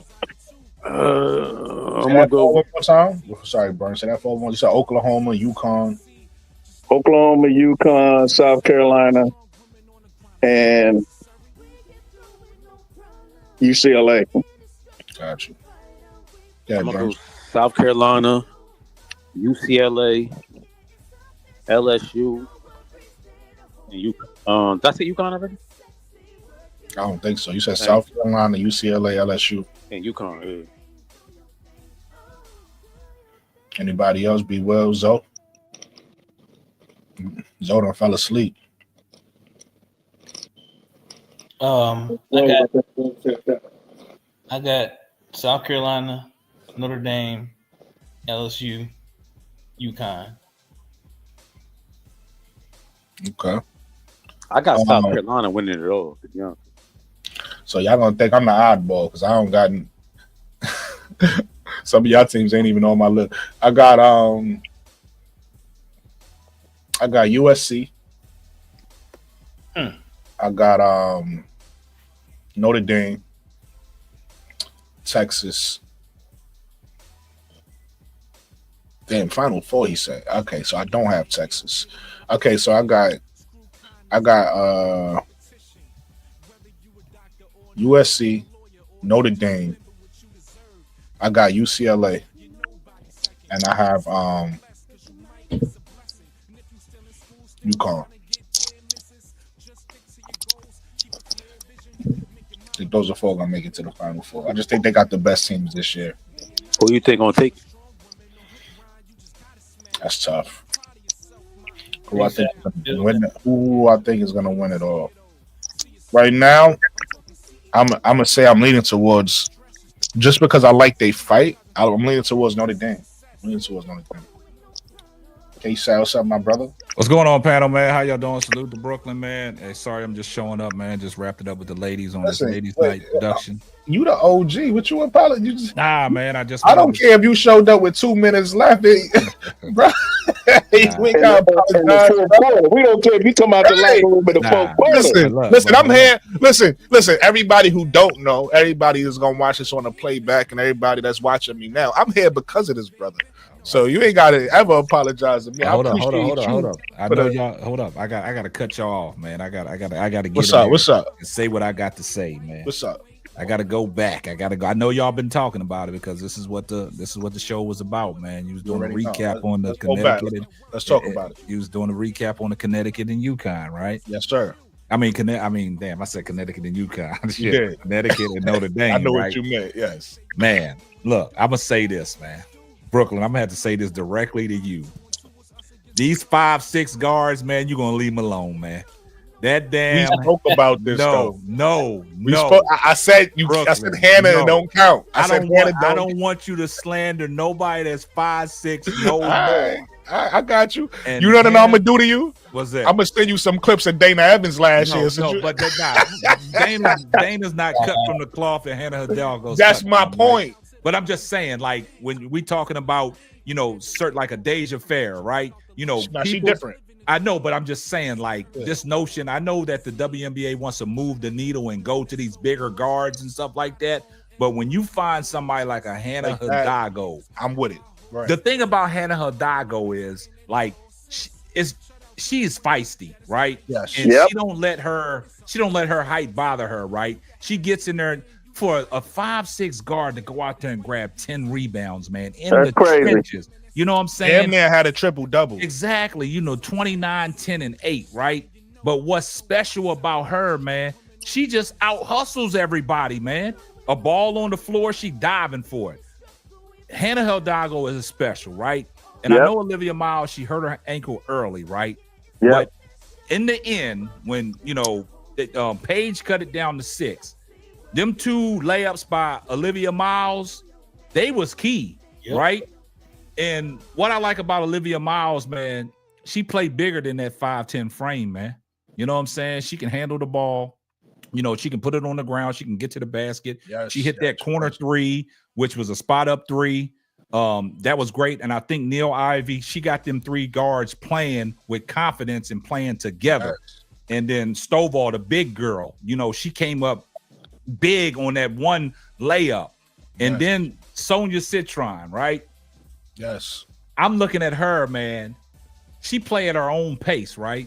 I got to ask you a question when you finish. But the way she played defense on Paige is special. I saw Paige do some moves like, damn, Paige, she played like a sister. She played like she been back on the park with the brothers, man. And you can just see the way she walked. She's special. Well, she has. Yeah, but exactly. And the thing that I think, Connecticut, they miss Ozzie Fudd, man, and what we talk about, man.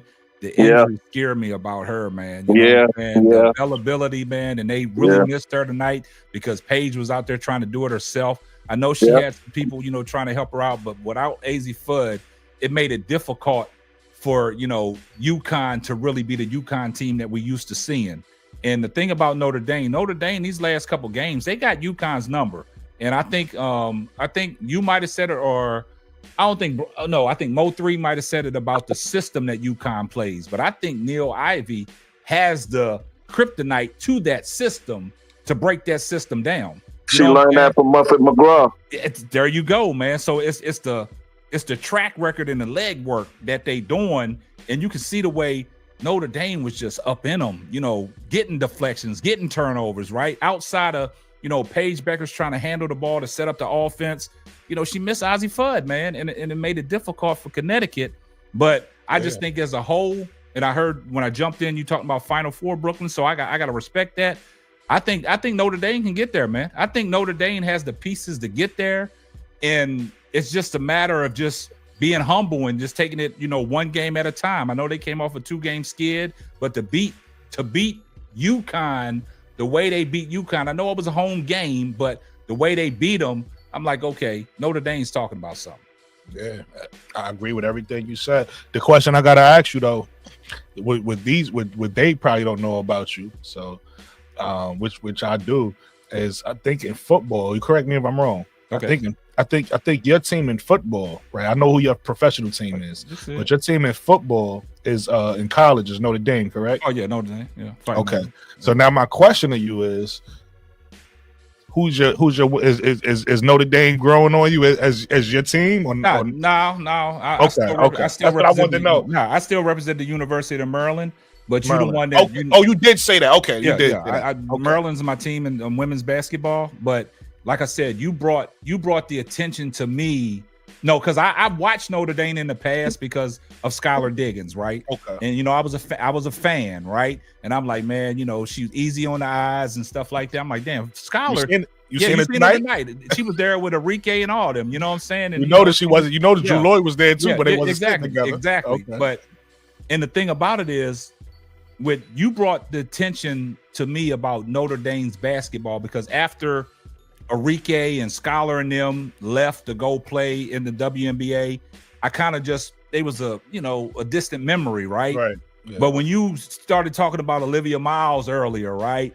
So I had she on Notre Dame. So that's when I backtracked and started following them again, right? So you're the one that put my eyes back on Notre Dame. And that's why I keep on talking about Olivia Miles, man. I'm telling you, Olivia Miles is the perfect person. Yeah, for the Sky. For the Sky, man. Oh, yeah, easily. You want to know what's funny? Olivia and Sonya is like, if we could get both, yeah, exactly. That's what we need. But unfortunately, we can't get both. Sonya she hit a big three in the corner too, man. Her defense on Beckers was impeccable. And listen, let me give Beckers credit too, because Sonya was locking her ass up, but Becker still had a solid game, right? She didn't have a great the number one overall pick in the draft. You're not going to stop her. Yeah, exactly. I'm saying that to give Becker some credit. Of course, you're not going to stop her. I'm giving her some credit because she has some great defense. But that wasn't a typical Paige Becker's game, though. No, absolutely not. Yeah, absolutely not. But that also, going to what you said, K-Side, and I said this a little earlier. To me, that showed me something about Uconn, and maybe AZ Fudd is the missing piece because it seemed like once you took Paige outside of Sarah Strong, it was nothing else they really had. They couldn't do nothing. It was like everybody else was trying. They was like AK Arnold was trying. She ain't have nothing. But Katie Chen was trying. She ain't really have nothing. But you got to look at it like this: like when Paige was out, who's creating the offense? Who's setting the offense up? Like she was getting it to Strong. Like if you notice, Paige was getting the ball because Sonya Chitron was playing great defense on her. Every time she got the ball and try to get to that wing to get to her spot, she would always have to come back and throw that pass back over to Sarah Strong. And Strong hit a couple threes, but outside of that, when Paige was on the bench, who's creating the offense? Yeah, that's what I'm saying. AZ Fudd, man, it's like it's supposed to be KK Arnold. Yeah, I think Zoe talked about it on his channel. It's about the availability, man. If she's not there, I don't think if AZ Fudd injury is gonna follow her this whole season, Uconn might be in trouble, man. Listen, I'm happy y'all here because I had asked a question yesterday. I want the panel to hear today. You was here for a brass. You might have been here for it too. You might have got there late yesterday, Keisha. I'm not sure, but I'm gonna revisit it because I want this to be something that we revisit for the whole season. I want this to be something we revisit for the whole season. And my question is, and again, Paige, this ain't got nothing to do with this game, everybody, whatever. But I just want us to pay attention to this for the whole season. And Zoe came on your podcast and said something similar as well. But if you had the number one pick and you had the chance to get Flau'jae Johnson or Paige Beckers, who you going with that one pick? I know who the media is backing. Right? We know who the media is backing, but I'm just saying from your heart, from your personal, who you want to build your team around. And it's what you want. It's what you want, not what the media is saying. And not only that, you stand on business. You don't care if people say what you ain't pick. You don't care about none of that because you stand on business. Wow. And I'm not saying Paige ain't the wrong. She could be the right answer. I'm not saying that. I'm saying who do you personally want? And I just want us to revisit this all year because I think that's a conversation between Paige and It would depend on what kind of offense I'm running. It would depend on who I got on my team. And and what I'm trying to do offensively, defensively, that you could put Flau'jae in any defense. It doesn't matter. Yeah. But as far as my system, who I have on my if the Chicago Sky had the number 1 pick, I'd take Flau'jae. Ooh. And listen, also, hey, I'm gonna tell you why. Let me tell you why. Hold on. Before you do that, let me just say this real quick. This is also a question for the playback gang. So if you want to playback gang and you watching this, I want you to answer this question for me in the comment section. Go ahead, Bryce. And the reason why I say that, K-Sat, is because Flau'jae is quicker than Paige. She's longer than Paige. She's more athletic than Paige. The only thing Paige has on Flau'jae is experience. Man, so her ceiling, Flau'jae's ceiling, is way higher because that girl is a problem. She can hit the midi, she can hit the 3. She's so smooth athletically. When it comes to working, I don't have to worry about her work ethic because we know what she do 5 a.m. in the morning. We know about her music career. She does not play when it comes to her business. Damn. She ain't gonna be out partying. She ain't gonna be out kicking it. She either gonna be in the studio or she gonna be in the gym. And when it's basketball season, she's gonna be in the gym. Damn. So really I love Paige Beckers. I think overall maybe Paige Beckers has a better shot than Flau'jae, but Flau'jae's shot ain't bad. Damn. At all. I'm gonna keep it simple. I'm gonna keep really it quick. simple. Hold on, Jay, bro. I want to cause some confusion real quick, and I'm gonna let you go. I see what you did there, Lakeisha. See, K-Sat was messing with you yesterday. So you said I'm gonna show him, so you went and did the little. I see what you did. I see. You looking good. Hey, Lakeisha. You see You looking good, Lakeisha. You glowing. You glowing in there. She tightened that part up. She put a little lotion. You know, glowing. go get KSF starts all kind of mess, and then Brooklyn just follows behind. Keisha tighten that part up, boy. Get it, Jay Burns. I ain't gonna cut you off. Jay Burns. Nah, look, I'm gonna keep it. No, real quick. Let me put a bow on it. Now I'm gonna make a caveat. Real quick. Let me make a caveat real quick. It's real quick. The only thing that would prevent me from getting Flau'jae on the Chicago Sky is that she doesn't get along with Angel. Then I take Paige. That'd be the only thing. We can't let you have that, man. You said what you had to say, man. We can't let you. Can't let you have that. No, I can say what I want. He asked me the question. I can say what I want. Go ahead. You trying to move? Go ahead. No, y'all didn't let me finish. Y'all didn't let me finish. I'm gonna take Flau'jae, but the only reason I'm doing that, the only reason I'm taking Flau'jae is because of Paige's injuries. I just don't know. Like, I don't know if I would want to bet my money that she wouldn't get injured again. That's y'all killing it, boy. Yeah, that's true. Y'all know what's funny, man? That's why I love doing what we do, man, because it's a lot of great knowledge up here, man. It's a lot of great people that love to talk the game of basketball, and we do it the correct way. You know what I'm saying? It makes it for a great show.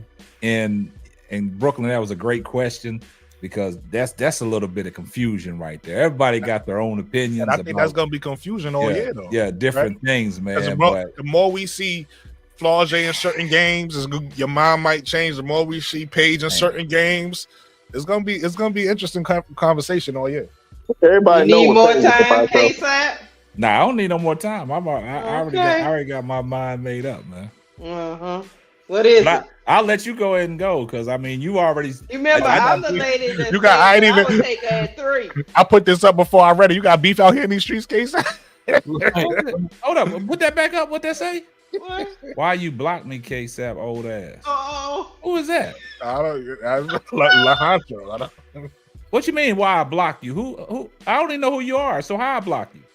I don't block nobody. My mods must have blocked you. You got blocked by the mods. You must have said something that the mods didn't agree with. So I mean, you know, I think he got blocked by Showtime. Oh, really? Man, I recognize that name. I think LaHancha. I think so.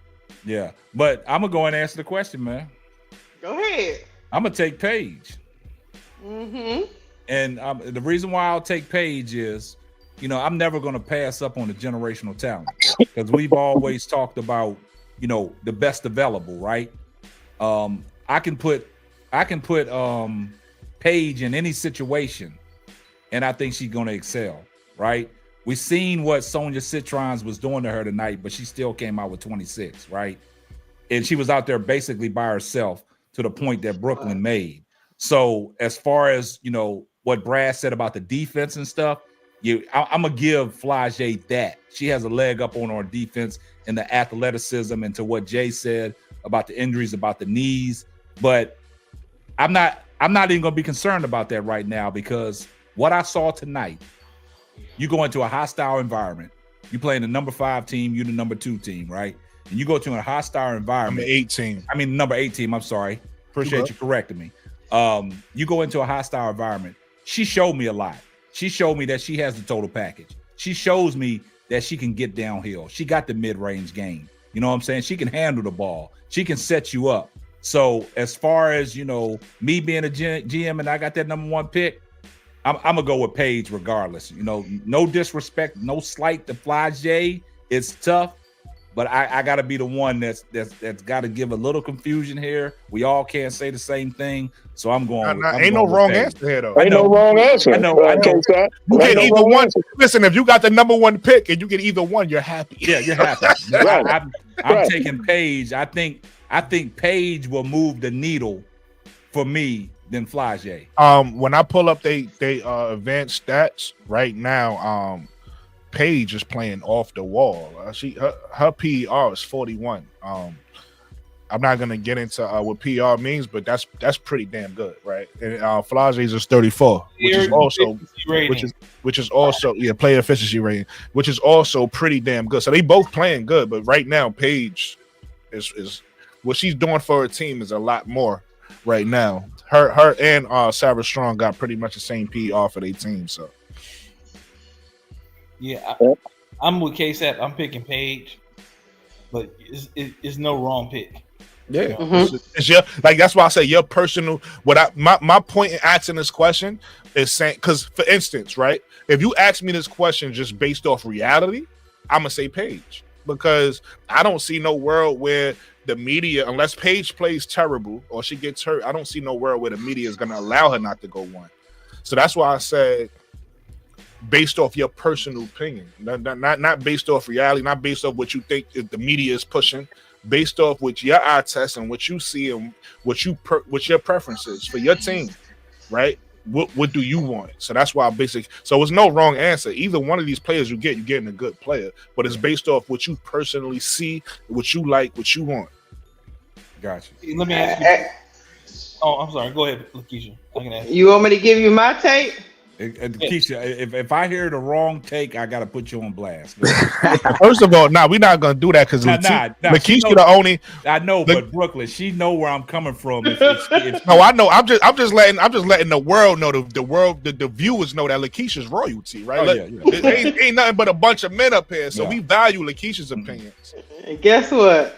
I would take Paige too at the number 1 pick. There you go. I'm glad that you said that. And the only reason why I'm glad that she said that, Brooklyn, because you go back to the show that we did, I think it was last week or 2 weeks ago on my platform, when she talked about Flage got to show her more with LSU, getting them to the championship. You know what I'm saying? She don't want it to fall on Anissa Morrow. So that's why I said it's going to be very interesting what Lakeisha said. If she goes wrong, I got to get her. Nah, but you know what? I like how Brooklyn framed the question, though, because this going to be a question all season. We're going to come back to this a bunch of times. We might have different answers. Yeah. We might have different answers in a couple of months. And same is the question about when y'all was talking about if somebody takes Olivia Miles second. Y'all was over there talking about third. Are we going to have to pass on Flage and go with AZ Fudd? Not me. Remember, listen, I'm going to say this now. Bro Claus said Flage if she come out. Flage, you can't. No, absolutely. Y'all said that. But I'm going to say this live, and this has nothing to do with Flage. This is just my opinion. I still say, listen, a lot of people disagree with me at the time. I don't, the season is going on. I don't know if people feel the same way or they change their mind, because most people said if they don't get Olivia, they packaging up the pick, right? Which I ain't mad at that. I still feel like Sonia Citron is good enough for me to take at number 3. If Olivia is not on the board, I still want Sonia. That's me. However I get her, if I got her, even if I don't take her at 3, let's say I still take whoever at 3 and I make a trade and I get her at the 5th pick, but I just traded it, I don't care. But at 3, when 3 comes up, I'm still looking for Sonia if she's available. That's me personally. You talking about if Flage is not in the draft, right? Yeah, if Flage is not in the draft. because listen, you got to realize the way my mind works. I look at the talent of things. So listen, if Flage in the draft and we got the ability to get Flage, I'll take Flage. But if Sonya Central's in the draft and we got the ability to get Sonya, I take Sonya too. Like, you feel me? Because I'm looking at what's gonna help our team. I keep saying 3 things are our biggest needs, right? Playmaking, right? We all know that we ain't have a point guard. Olivia Mouse cleans that up. Perimeter defense. I keep saying that because that's why.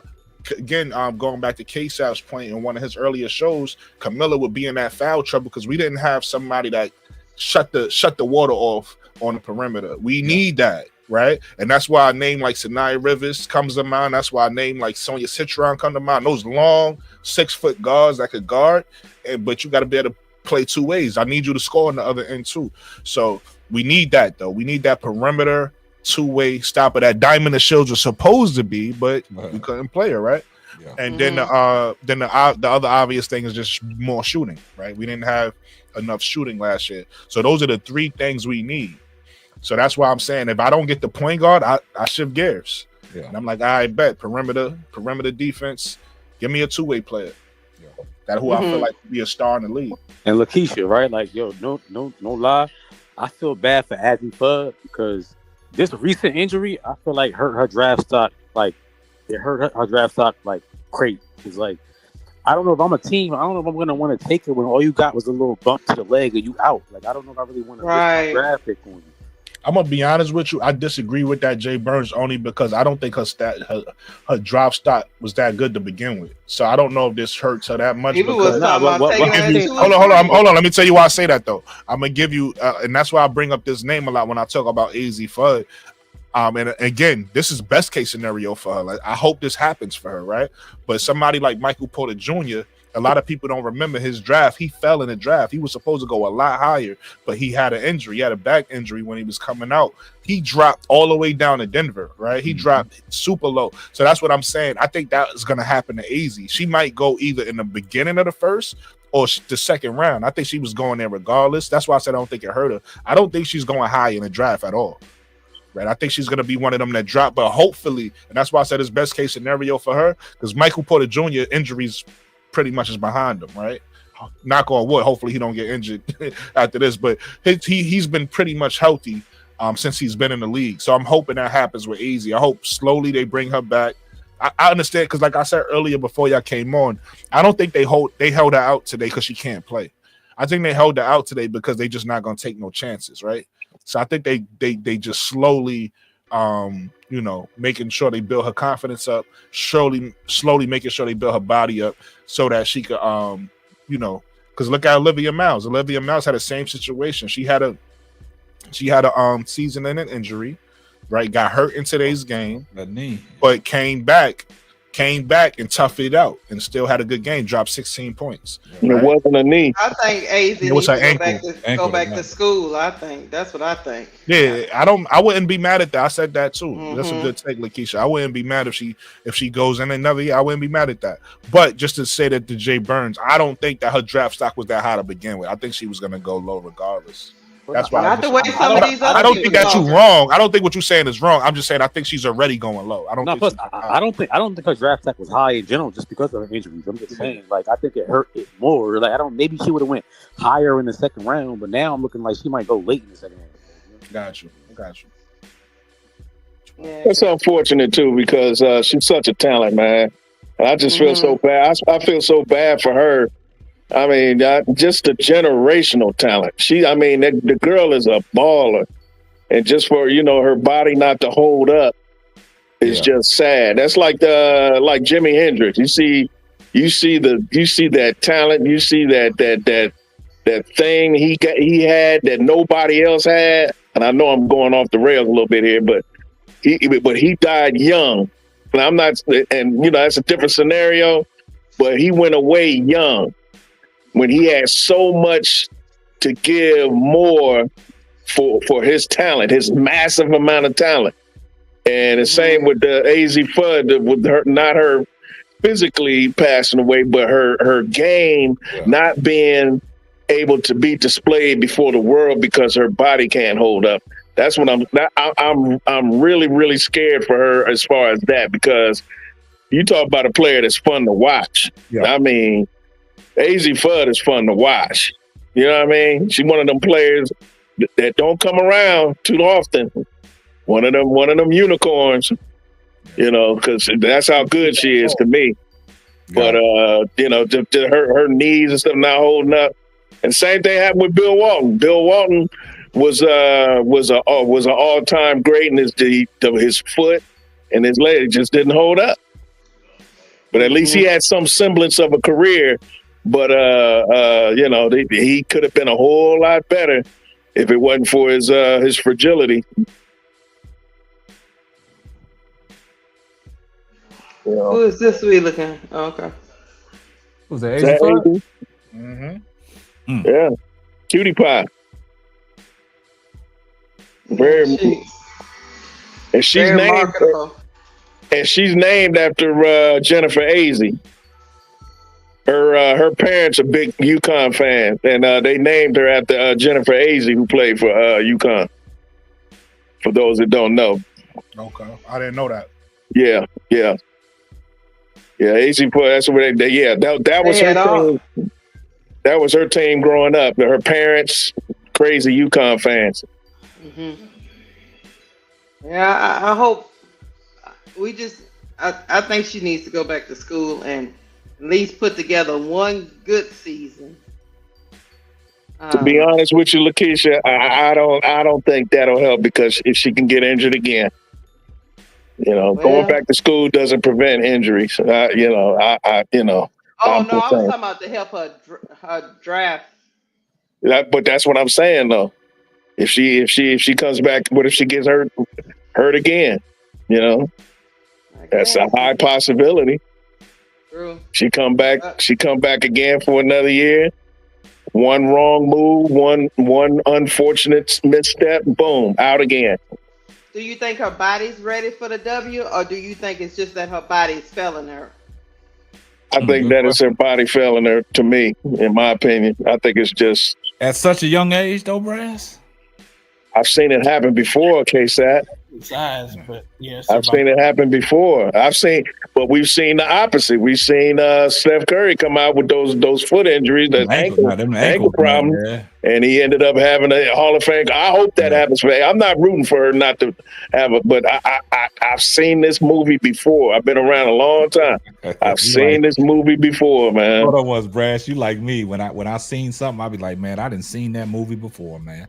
I've seen it before too many times. When you talk about these athletes and what you seen, you be like, "Dag, I'm going down this road again." I seen that movie before. And the reason why I'm so skeptical is because I would say this, because the W is one of those places where 156 spots now, and if you don't get your stuff together, I mean, they don't mind just getting rid of you. Oh, they'll get rid of you quick fast together. Yeah. Oh yeah, like they could get rid of you yesterday. Yeah, they don't have no problem with that.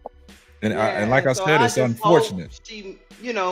I hope she can get it together in the organization, because at least at school, they gonna keep her on the team, but an organization, yeah. Well, let me ask this question. Because Brooklyn, he brought it up. Let me ask this question. He brought up the Michael Porter Jr. situation. He coming out of college, man, his draft stock was high, but he fell because of the back injuries, the well-known back injuries, right? Now we're looking at Ozzie Fudd, man. Do you think teams will take a chance on her because of the injury history? Oh yeah, somebody will. Not at number 3. I don't think she goes top 10. Yeah. It's possible. Yeah, it's possible. Because you got to realize, if I'm a team, the only way I could take AZ Fudd and not lose my job is if we really don't need her position. It's almost like this is like extra. Like this is like a piece that if we lose it, we okay with that. And a lot of teams that's building, they can't take that chance, right? If you a team that's building something, you can't take the chance of taking AZ Fudd. But if you a team that's kind of already set, then you could gamble and see what you got. That's what I was telling Uncle Jay. There's other guards out there. There's other people out there that they can take. Like she could go to, not to cut you off, she could go to the Liberty Like a Liberty is a team that could pick her because if she don't pan out, they'll be all right. She could go to a team like that. Right. We talked about this the other day that with Dallas having the fifth, the fifth and sixth, fourth and sixth. The Mystics. Yeah, they would be a good spot for AZ to fall. They're a team that could take a chance on her in the first round. Oh, you think they would take a chance right now? And this was Brass that brought this whole thing. Well, there's a lot of mock drafts that got her going fifth or sixth. Yeah, I think that's good because, like you were saying, like you can pick her and slow roll her.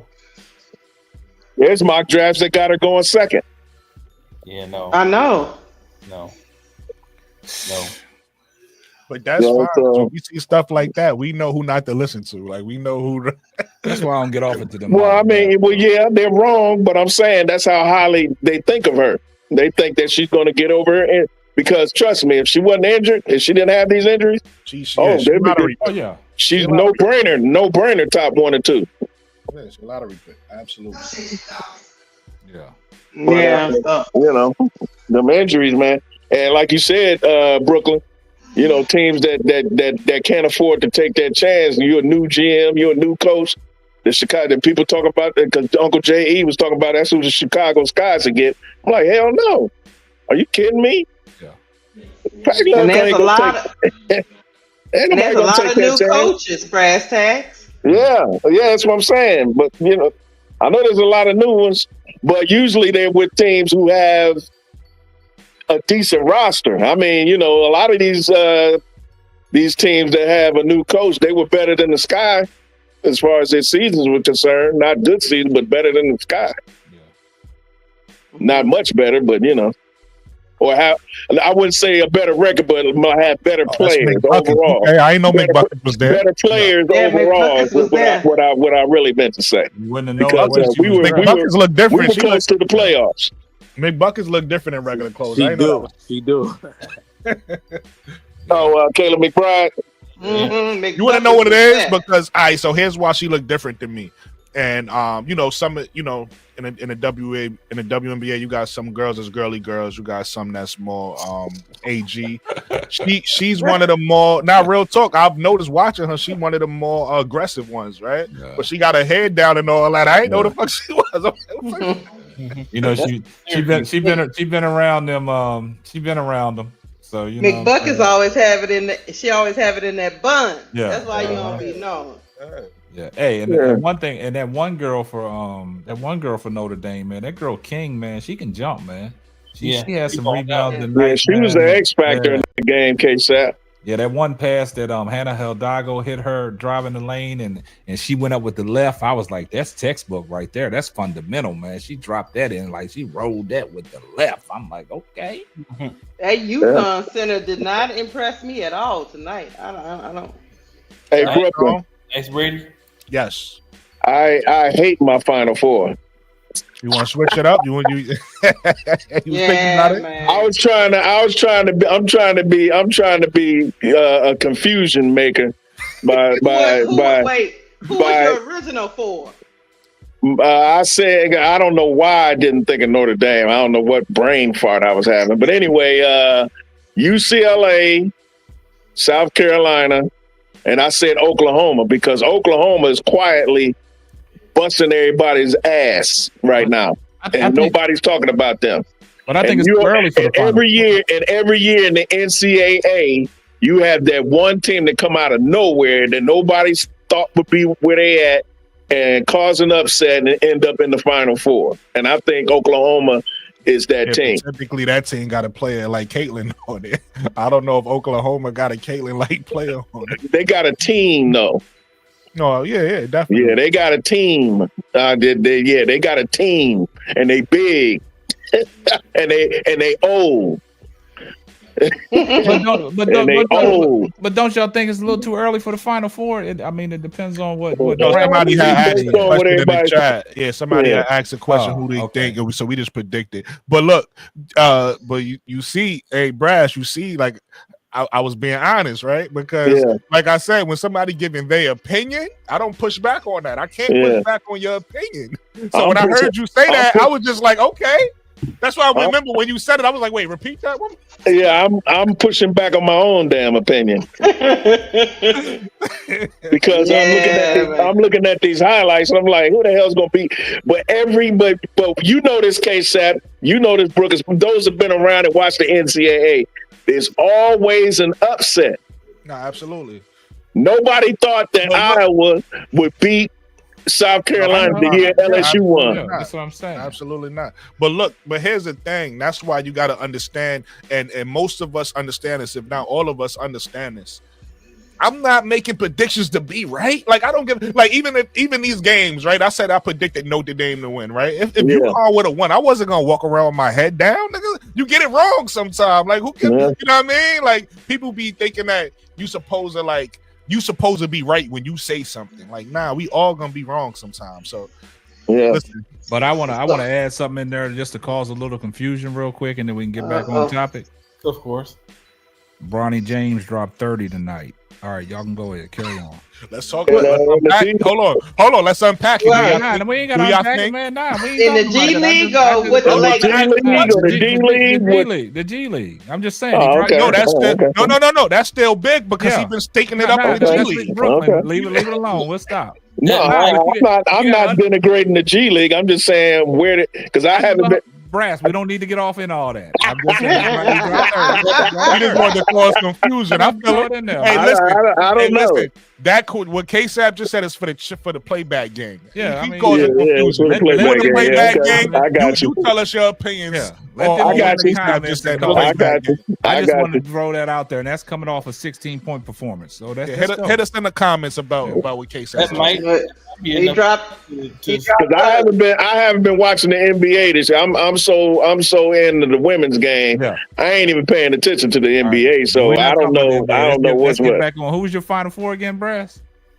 Originally, I said UConn, South Carolina, Oklahoma, and UCLA. Oklahoma. That's my sleeper team. I always have a sleeper. Damn. That's my bro. It happens every year, bro. It happens every year. Well, why Oklahoma though? Because have you been watching them? Nah, I'm just now. Thank you. They have a big. I'm asking you. I said, why? They have a big. I'm just asking. They have a big, experienced team. They just broke into the top 10. Okay. And they're deep, and they're old. And what I mean by that is, them old teams have been playing. They know how to play, Lakeisha. They know how to play. It's just like Michigan last year when they won the national championship in football. They had all them 24, 25-year-olds on their team who stuck around in college for 6 damn years because of the COVID year. Oh, 25-year-olds. You can't even put 24 people on the team. You just said they had all them 24, 20. Oh, you said 24, 25. Okay. I thought you were saying they had 24, 25. That's not hyperbole, but I'm saying they were old, though. They dudes was in college 5-6 years because of the COVID, because of what happened with the COVID pandemic. And they got those extra eligibility. Now, Oklahoma has an old, big team who knows how to play, and I've been watching them, and they've been whooping everybody's ass. Yeah, I respect that, man. I mean, that's why I asked. I'm asking you, like, I haven't watched Oklahoma. Like, what have you seen in Oklahoma that's going to convince you that they can be one of them sleeper teams? That's why I asked. Yeah. They look tough, man. My eye test. You using the eye test? I'm using the eye test, my brother. They look rough. They look like they could beat anybody on any given night because the NCAA is one and done. Ain't no series. Yeah. And they got everything. They got post players. They got 3-point shooters. They got good guard play. Excuse me. They got good guard play, and they play defense. Okay. And they got a deep bench. I think they run like maybe I would say 11 deep, maybe not, probably be like 9 or 10. I think they run like 9 or 10 deep, something like that. Almost as deep as Uconn. Got you. But if I was to go favorites, I would say, Notre Dame, Uconn, South Carolina, or maybe LSU or Texas or somebody like that. Brass, you driving? Yeah, but I'm telling you, bro, Oklahoma is waxing They waxing mofos. Brass, you driving? Go ahead, Broken. What was that? Brass. Yo, you driving? I'm at work. I mean, yeah, I'm at work. I ain't in the car no more. Look at the screen real. Yeah, I'm looking at the screen. I'm looking. I see what you got. Yeah. But you know what? I'm gonna throw a monkey wrench in the system with the Final Four. You know who my sleeper team is? I'm just gonna throw everybody off right here. Y'all know who my sleeper team is? Maryland. Nah. North Carolina. Nope. Y'all gonna be surprised when I say this. Florida State. Nope. Texas. Nope. Arizona. Nope. South Carolina. Nah, man. South Carolina ain't no sleeper. That's not no sleeper team. To me, it is, because I don't think they're good enough to win it. Really? You think South Carolina's a sleeper? You know who the sleeper team is? Get to the Final Four. The goddamn Iowa Hawkeyes. What I tell you. Let me tell you why. My opinion, South Carolina's a sleeper team. All right, so. They don't care about your Iowa, K-Side. We can get to that. I just want to explain my point, because I think they agree with me once they hear why I said what I said. So I just want to explain it. So like even the year, let's take the year that all the freshies, is that what they call them? No, not the freshies. The freshies was the original ones. The year where Dawn lost and she had 5 new starting line, basically the last championship. Yeah. Right. That team wasn't supposed to win. That team just won. Right. That team. If you lose your whole starting lineup basically, and now you got a bunch of young players that's coming in, you're not supposed to. You Don Stelly, yes, and that's South Carolina still, but you're not supposed to win that first year, right? So to me, sometimes if you're a good coach and you have players that's good enough to do it, you can win in years where you're not supposed to. So this year to me is a year where South Carolina don't have the best team. So if they win it this year, they could win because they have a championship coach and they have a championship mindset. So they could definitely win it this year. But are they supposed to win it because of what they have on paper? I don't think so. I think it's some people do have them winning it though. That's cool. I personally don't, right? And the reason why that's not a definition of a sleeper. So what's a sleeper team? Is a team that comes out of nowhere that nobody thought would win anything. That just comes out of nowhere. But I think, all right, so let me answer that question. I think people got them winning though because they South Carolina, right? Like I think they got them winning because they got most of their team back. But again, they lost. They lost Camilla. That's it, and that was their go-to piece. They only lost Camilla. They only lost Camilla. They only lost Camilla, but who did they play through? Not Florida, not Raven. What are they doing? In the college game, is dependent upon they guard play. That's a known commodity. Camilla won most outstanding player, but again, if you take Camilla off that team, the most outstanding player was Tessa Johnson. She hit the big shots in that game. You see what I'm saying? She hit the big shots in the tournament. They still have her. They still have post players. They got Sanaya. Tessa Johnson, one was coming off the bench, and she wasn't the go-to player. She came off the bench and made shots. So she still made first team all tournament along with Camilla. We're having 2 different conversations. I'm not here to debate how good Tessa Johnson is. That's not what I'm saying. I got you, but I'm saying when you talk about a sleeper team, you're talking about a team that comes out of nowhere. South Carolina don't come out of nowhere. They play a top 5 schedule every year, and they whoop mostly everybody behind, regardless of who they got. And I agree with you, and I understand what you're saying. But what I'm saying is that's most years. This ain't one of them years, right? This ain't one of those years where I feel like they got a best team. Now I know South Carolina, LSU, a couple of these teams are popular teams, so people just gonna say their names every year because they don't got no brain. They just gonna be like South Carolina. I mean, that's just what they want to do. So what you're saying is that South Carolina doesn't have players. They have a good team. That's not what I said. What I'm saying is they're not one of the best teams to me. Right? They're not. I understand they're right now. I think they're ranked number 3, but to me, it's like 5 teams is at least better than them. Really? Right now, yeah. Oh, name these five. I'm curious. Nah, hold on. I'm curious. Who name me some five that's better than them? UCLA to me is better than them. Okay. When I say better, again, this is basketball. I'm not saying South Carolina can't beat them. Again, my whole point is sometimes you could beat teams that's better than you and you could win it. Right? So UCLA. That's what happened with UCLA. USC, Uconn, Notre Dame, right? Texas. That's I five. disagree with 3 of them. Yeah, but hold up. This will settle it all right here to what Brass is saying about a sleeper team. This will settle it all. Understand what Brooklyn's trying to say, but this will settle it all. You get in the tournament, right? And Oklahoma beats somebody. They're going to say, oh, that's an upset.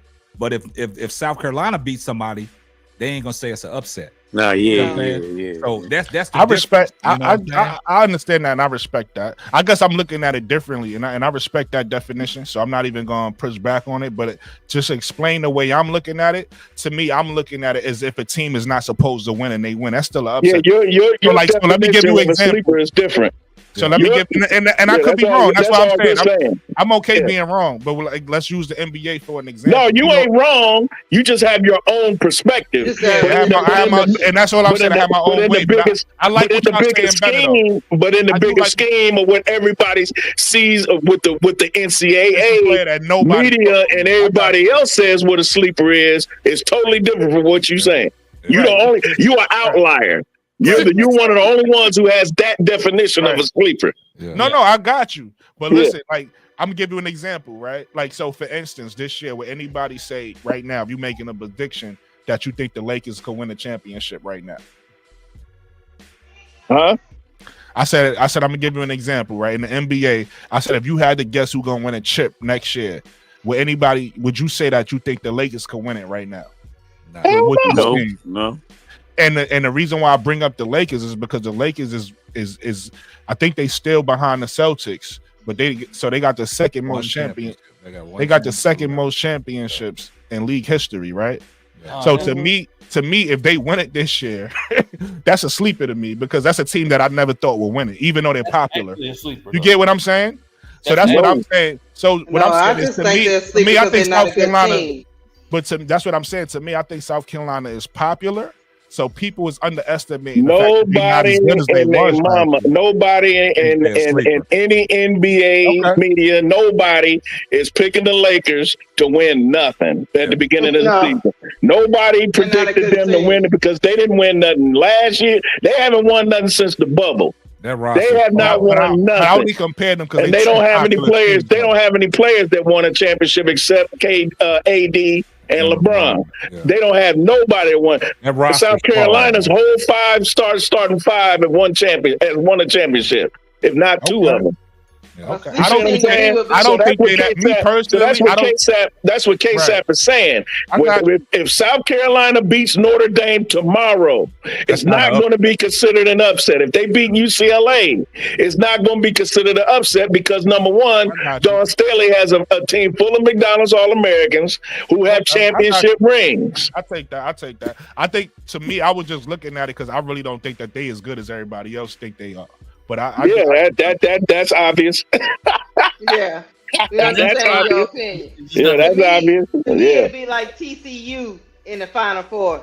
That's a sleeper. I mean, that's an obvious sleeper. And that's an obvious upset. That's the same way I feel about the Kansas City Chiefs. You know, I don't know much. I know they champions. I don't know much about football. No, I'm just saying. I mean, from Brooklyn's scenario, is because they're Kansas City Chiefs, right? But they not playing like they, are unbeatable. You know what I'm saying? They escaping these games out. So that's what I'm saying. So in that sense, what Brooklyn is saying, that's why I brought the Kansas City Chiefs in there because he brought the Los Angeles Lakers in there. But to what Brass is saying, a sleeper is like Oklahoma. They coming out of nowhere. Those are obviously. I know if that Oklahoma beats a top team in the tournament, we looking at a Cinderella story. You see what I'm saying? We're looking at, damn, where are these Oklahoma City? Put it to you like this, looking at it from the opposite end of the spectrum, I don't think it's a failure this year if South Carolina don't win a natty, right? Because I don't think they're good enough. Same thing. Listen, I'm going to cause some confusion since I know Lakeisha's favorite team. I feel the same way about LSU.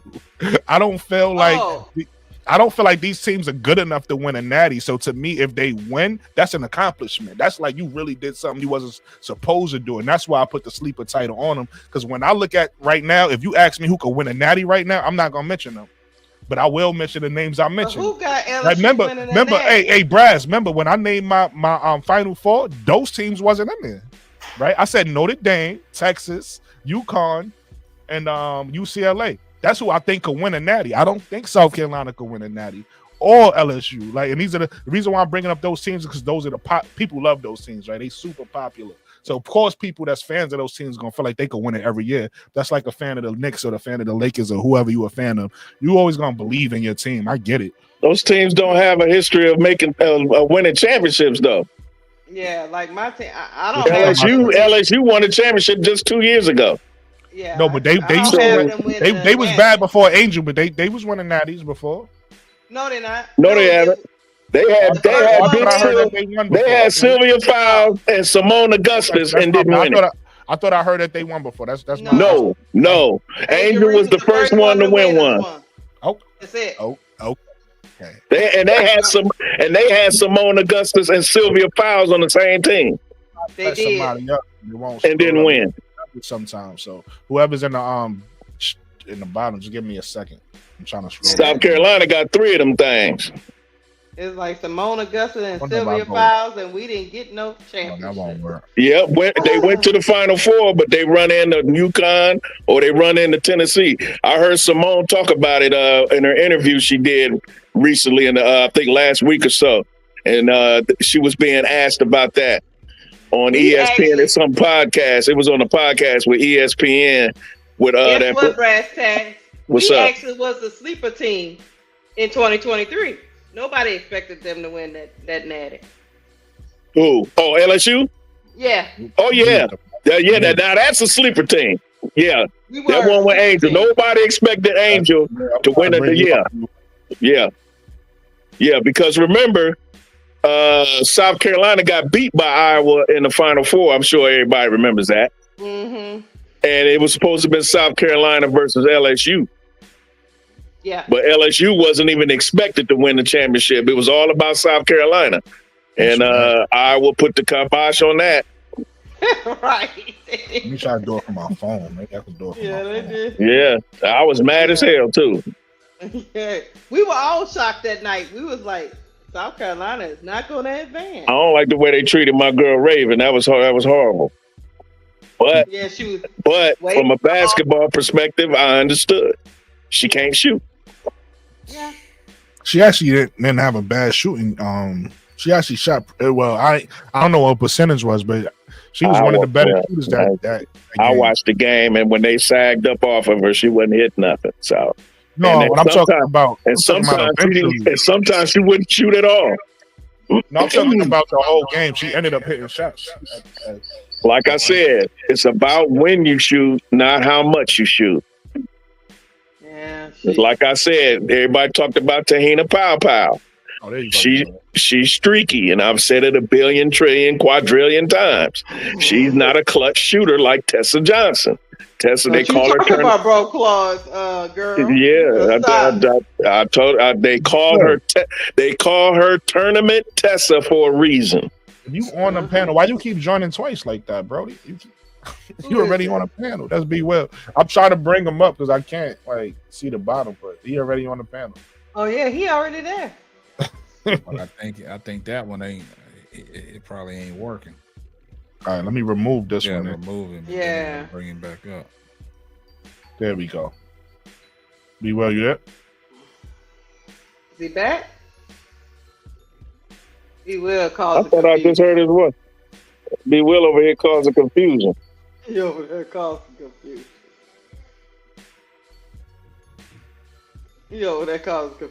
Hey, now, K-Sap, let me ask you a question. Thanks for the clarity on that, though. So I don't know. I don't have a sleeper then. All right, go. Hey, K-Sap, Brooklyn asked a good question earlier. Okay. About what is it about? What really did UConn lack Other than AZ Fudd, the obvious. That's the obvious. What did they lack in this game that they could have done better against Notre Dame? Man, I think it was the 50-50 balls, man. I think it was. I mean, attention to detail, but also, I mean, I just thought that Hannah Hidalgo, she was out there causing confusion. I mean, she was just out hustling everybody. She was to every ball. She was diving on the floor, and then once that got her going, she started playing to the crowd. So every shot that she put up, she thought was going to go in. But I will say this about Hannah tonight.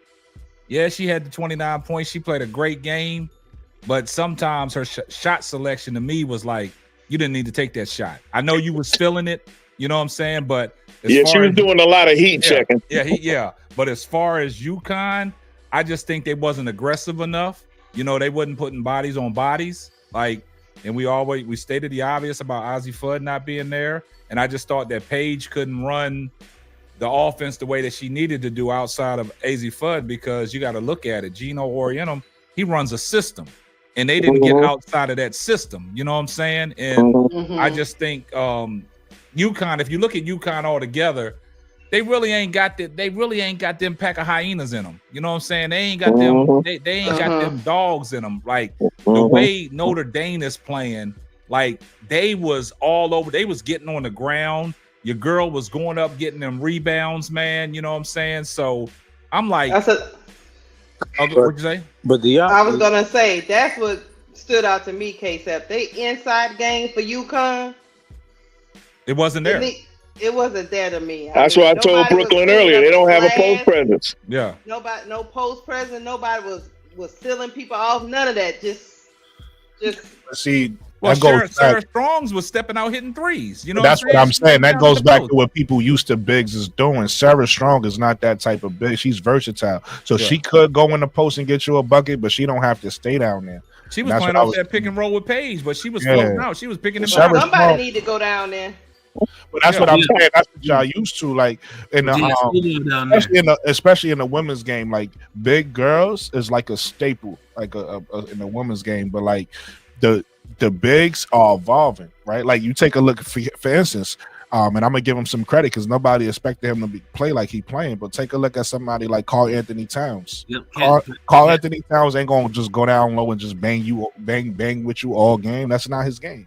But I get what I'm saying. The change of scenery for Karl Anthony Towns, man. That helps him elevate. He need. Yeah, I see you got my girl up there, Brooklyn. That's my girl. Yes, sir. Yes, sir. That's my girl. That's what I'm saying about Sarah Strong. Don't mistake, because like for instance, I'm gonna compare her to this player because they're around the same size, right? You take a look at somebody like Bree Jones in the WNBA. She's 6'3", and she a body, right? She a big body. So and then she could shoot the ball a little bit, but she gonna take you down low and she gonna bang with you because she a big body. That's her game. But somebody like Sarah Strong is 6'2". And she got a little bit of body on her too, a little bit of size. She could score down there, but she got a lot. From what I saw from her, she got a lot more, right? She got some perimeter game to her as a big. So she's gonna score she's like a 3-level big. So she's gonna score from multiple places, and she could also play off a page, right? They could play with the pick and roll, pick and pop. They could do different things. So she's not just looking. She's not a Camilla Big or Aaliyah.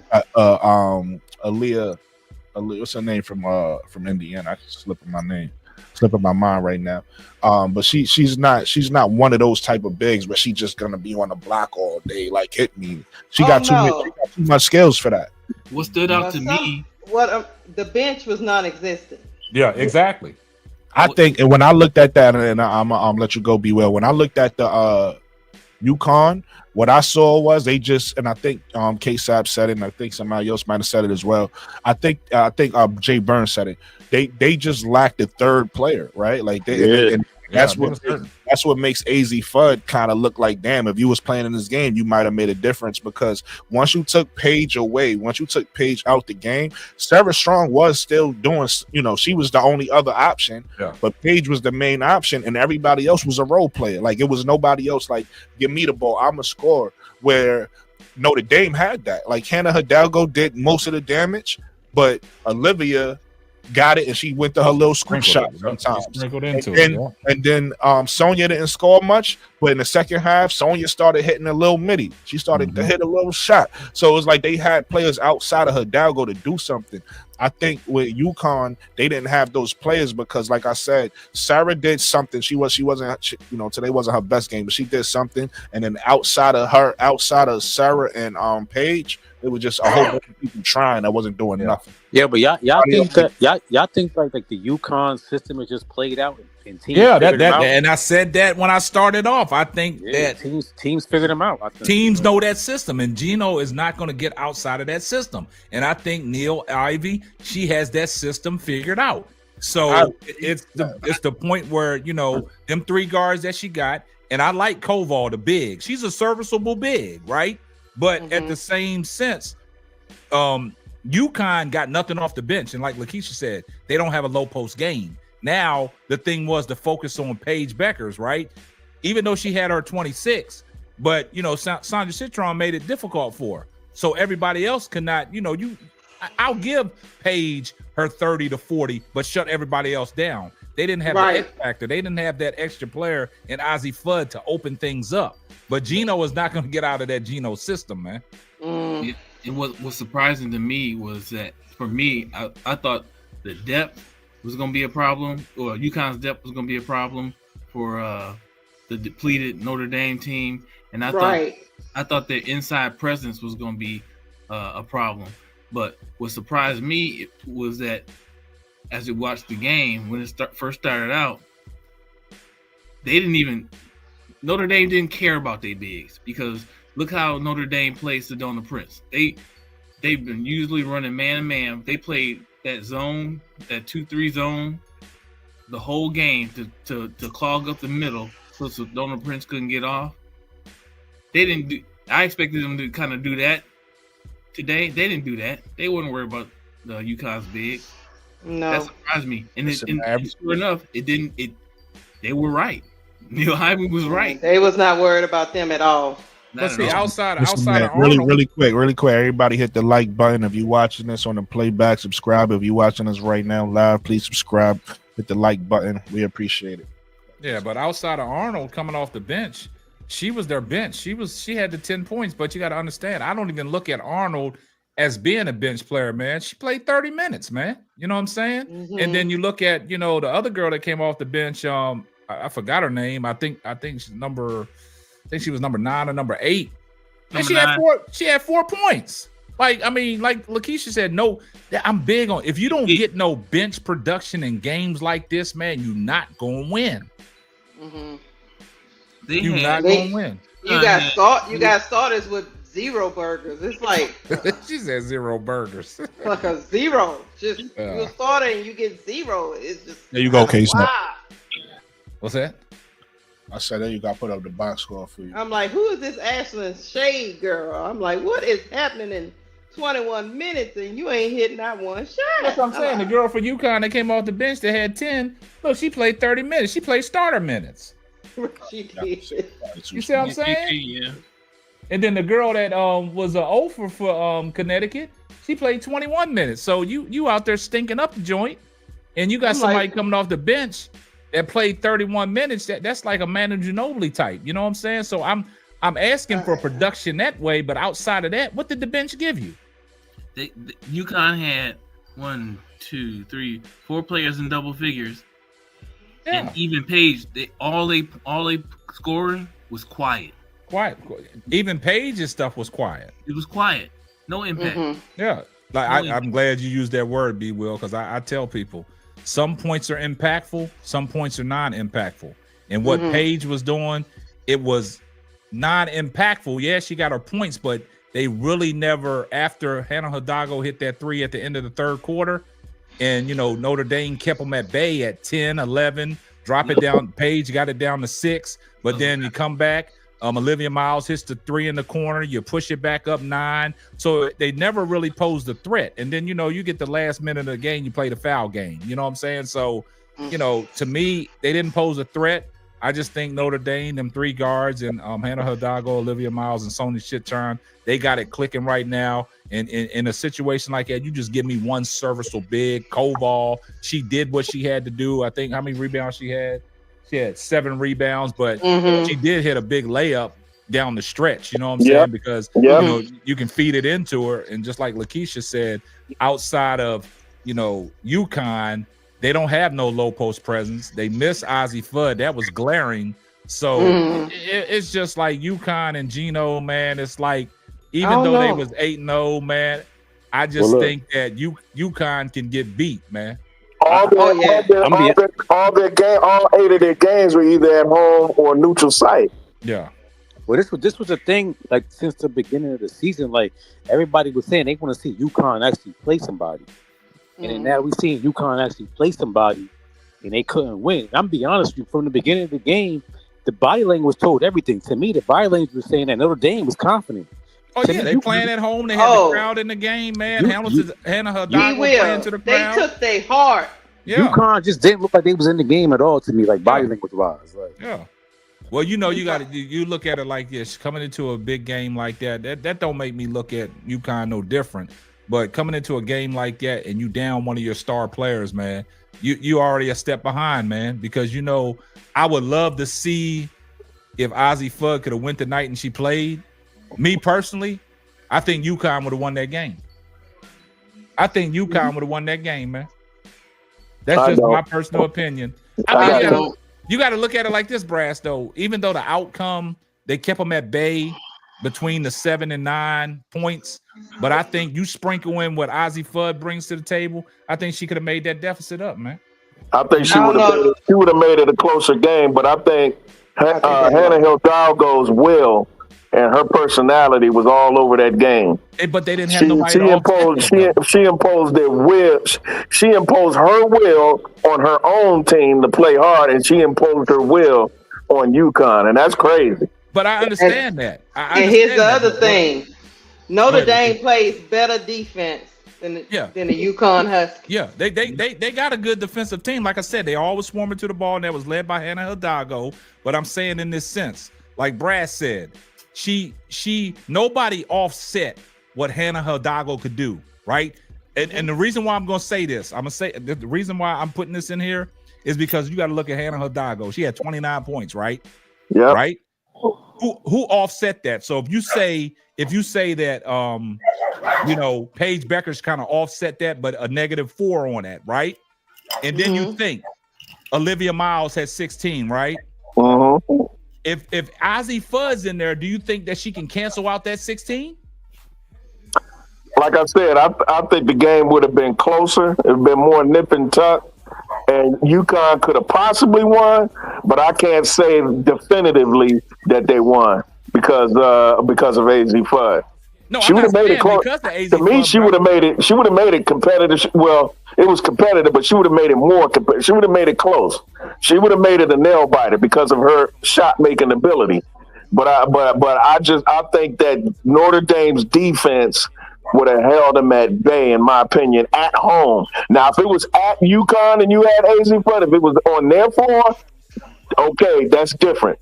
But it's hard playing in South Bend. I understand that. That place was rocking. Dandy, but what I'm saying is, I'm just looking at canceling somebody out.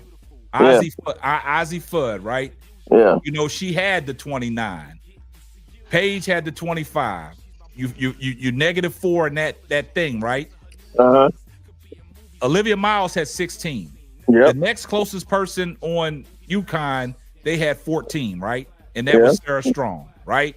So now you look down the whole thing and you say to myself, okay, Lofa King, she had 16. We never expected that, right? So she balled above her means. Now what you have, the next person in Uconn's lineup, they had 11. I'm just saying, you sprinkle in Ozzie Fudd's, if she could nullify what Olivia Miles did, I just think, me personally, I think, like you said, we can't say definitively that they would have won, but I think they would have pulled it out, man. That's just my opinion, man. Taking nothing away from Notre Dame. I don't think Notre Dame is a deep team, but I will say this: they're better defensively. and every one of them 7 they have on their team can score. Yeah. But No, I ain't gonna lie. UConn has a problem Here- because some of them people can't score. Let me say this. I wouldn't be surprised if Notre Dame if UConn won with AZ Fudd. I would understand that because I know how much of a talent she is. But at the same time, I know how tough-minded and competitive Notre Dame is. And it starts with the head of the snake, which is Hannah Hidalgo. My opinion is the outcome would have been the same. It's just that it would have been a closer game, in my opinion. But I wouldn't be surprised if it came out like that the way you said it. You know what I mean? And the only reason why I AZ say that is because if you look down at the stretch before it became a damn foul shooting contest when it was 1 minute and 30 some seconds left, they was down 7, so they had to go to the foul. I'm just saying with Ozzie Fudd being in there, and Ozzie Fudd gives me 12 to 14 points, man. We talking something different. Listen, I got you. Let me say something, bro. It's not even about the points that Ozzie Fudd scores, right? God dang it, dogs. It's not even about the points that Ozzie Fudd scores. Yeah, maybe she gives you 9, right? Maybe she gives you 9. But what Ozzie Fudd does is she opens up that court. She spreads the floor. And so the defense Notre Dame plays couldn't collapse on Page. With Ozzie Fudd on the court. So that might be the difference in the game. So that could swing the game towards UConn. So yeah, she's a difference maker. There's no question about that. I'm not. Yeah. Here's the other thing. The Notre Dame coach had a better game plan. Oh yeah, she been doing it for the last, but you got to look like what Gino was out there doing. Yeah, but like I said, that's the system. I think Wnba got the key to that system. She knows how to disrupt that system. And to what Brad said about Hannah Hidalgo, you go back and look at her first game against goddamn UConn. She dropped 35 last year. So she gonna come to play regardless. She gonna be the head of the snake. But my thing is, just like B. Will said, and Jay agreed to it, with Ozzie Fudd out there, it's a different dynamic because you stretching the floor, you changing the dynamic of the way the game is going to be played. Scorer out there, yeah, you know what I'm saying. And also Sarah Strong, she was in foul trouble. You know what I'm saying. So maybe that could have, took the burden off of her a little bit because now you asking a lot out of Sarah Strong because now you're missing one of your scores. You know what I'm saying. So I think Ncaaw Ivy would have made an adjustment to counteract that. Well, I mean, it's all good basketball talk that we talking, but it could have went either way. I'm just saying, I would have loved to see the game played if Ozzie Fudd was playing. Oh, yes, I would love to see those two play again at full strength. Exactly. No doubt about that. Exactly. That's must see. That's must see TV. Yeah. They don't play them again. Let's stay in the tournament. Yeah. Okay. And I think what's happening now, I think Notre Dame is captivating this audience now because now you got 3 legitimate guards that are Showtime or big time. You know what I'm saying? And people are watching. You know what I'm saying? So when you're looking at 3 WNBA stars. Yep. When you got 3 people like that, like Uncle J.E. said, it was 3 against 1 tonight. Like I said, and what I like about Notre Dame's guards, I've said this before. They don't take away from each other. Nope. They feed off with each other. Right. They add to each other. Yes. Yeah. I'm not comparing games, but as far as like excitement, I think Notre Dame replaced Iowa. Like their game is just really exciting and everybody wants to watch and everybody's tuning in. They've always been a popular team. Even when Iowa was doing what they were doing, Notre Dame was still popping like that. Yeah, I mean, now you don't have of course, Caitlin Mania was a lot bigger. Like he basically, that's a take I wouldn't have made, but I do get what he's saying. He basically saying for like the casual fan or the person that would tune in to watch Iowa last year, that Notre Dame replaces that for them now. Notre Dame is a fun team to watch. Fun team to watch, man. Shit, Iowa beat Iowa State tonight, man. That was a good game. That was last night. Huh? Last night. Oh, last night. But I go back to another guard that you said you got your eyes on. What you say, Brooklyn, Lucy Olsen? Lucy Olsen. Olsen is another one that ain't nobody talking about, but she liked that. She came from Villanova. Yeah. She was balling out there in Villanova. What she dropped like 25 last night? What she had like 25 and 5. Yeah. 25. For Iowa. Yeah.